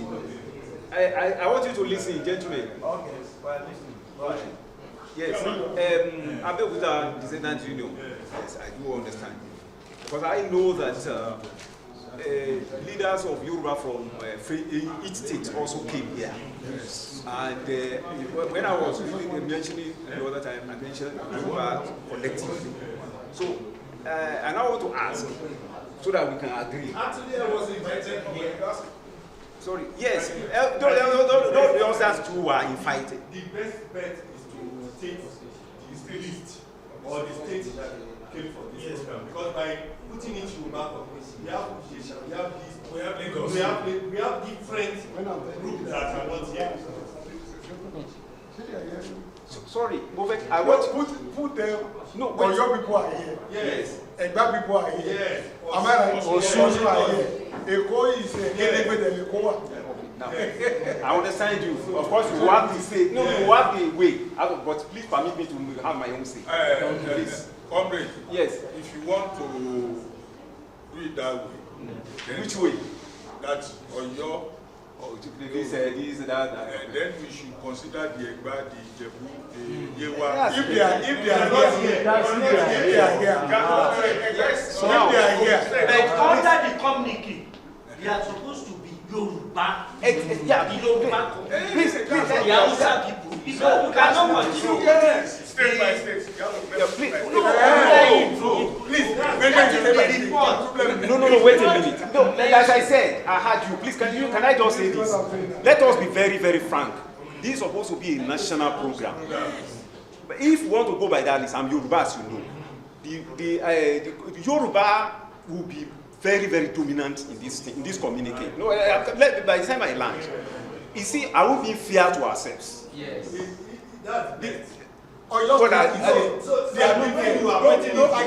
Yes, please let us show that we are really nationalists. The people that came here, they came from various states, but they didn't state it like that. The people from Kaduna, we have southern Kaduna people, and we have the northern people. So, you from Gombe, which state do you come from? Borno State. Borno South. Yes. So I want to plead that we should be more nationalistic in our list. So thank you very much for that.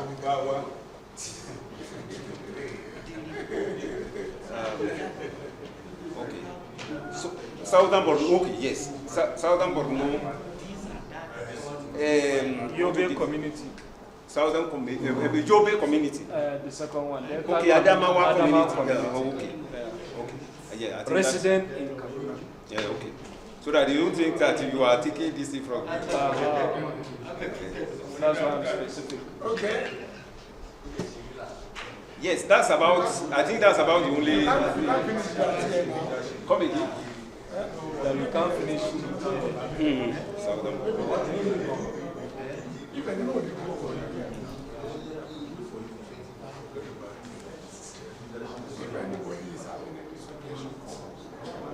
Yes, please feel free to get in touch if you have some suggestions. I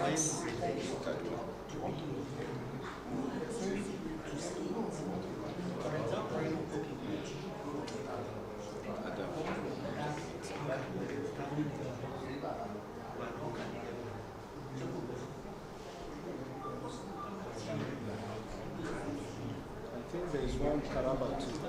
Okay. Let me put it for you. Thank you.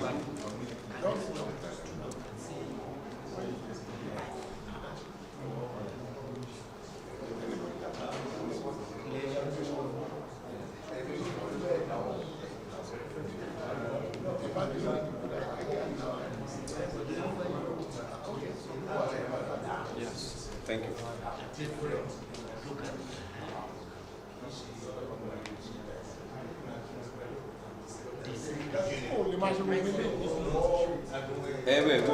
Yes, quite. I hope he's taking that the communique as read with all the corrections taken is approved.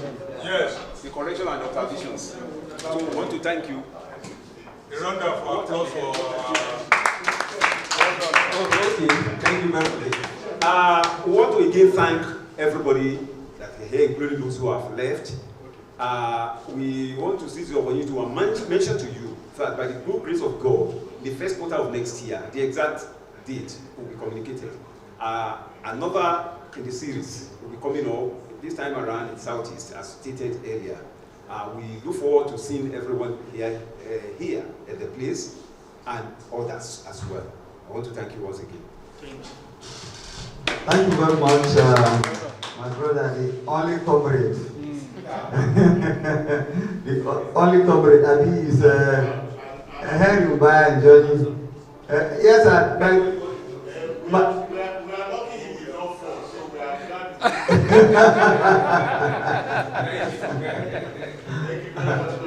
Okay, we are bringing this session formally to an end, and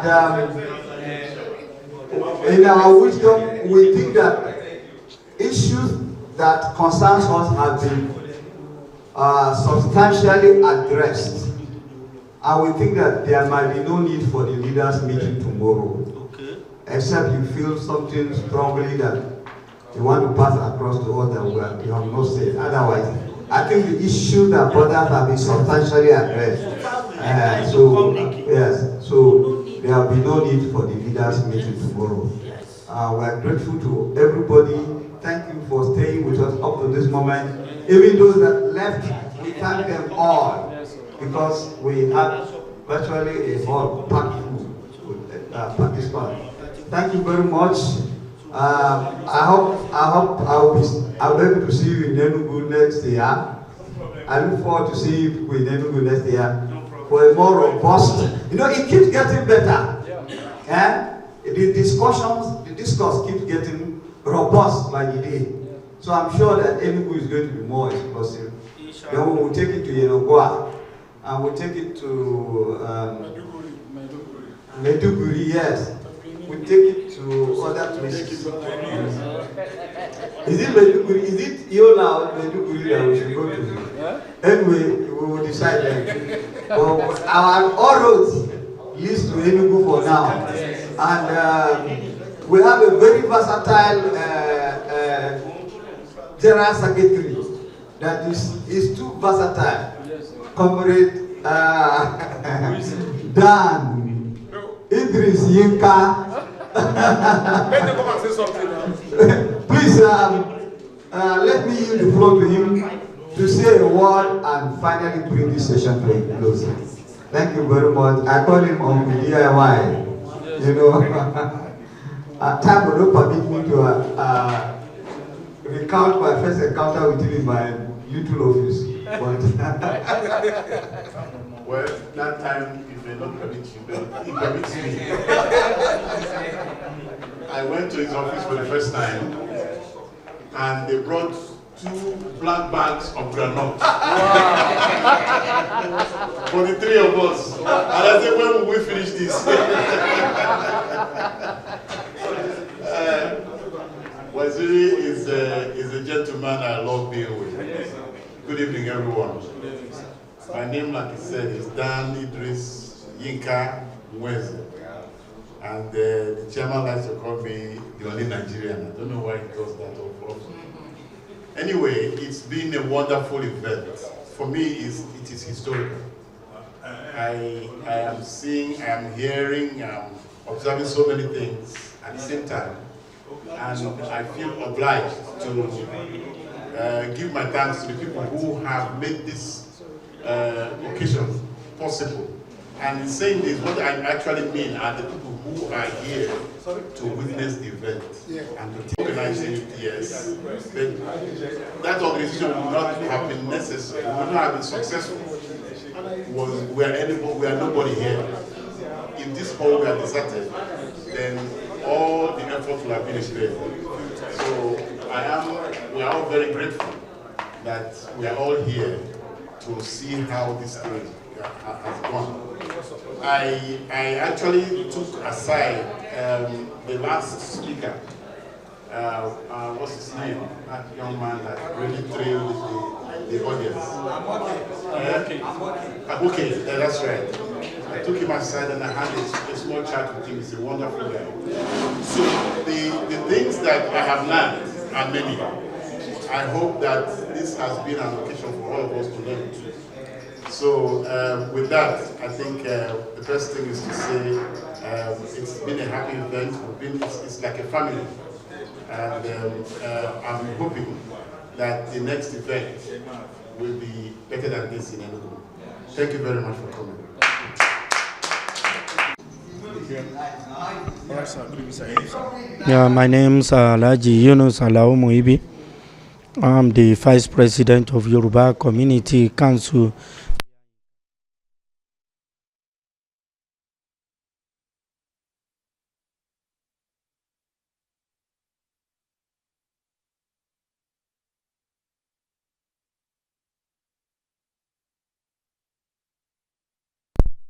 And when I came here this morning, I'm very impressed by seeing the different ethnic group.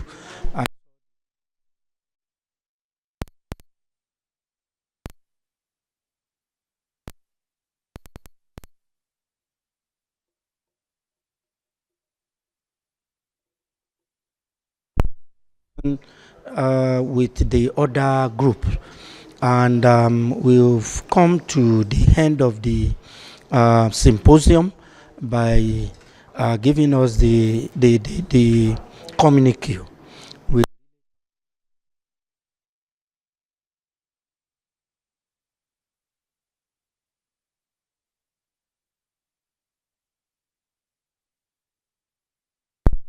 Around 9 o'clock, and this is something 5:30.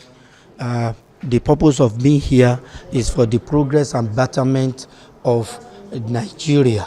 We are happy that we resolve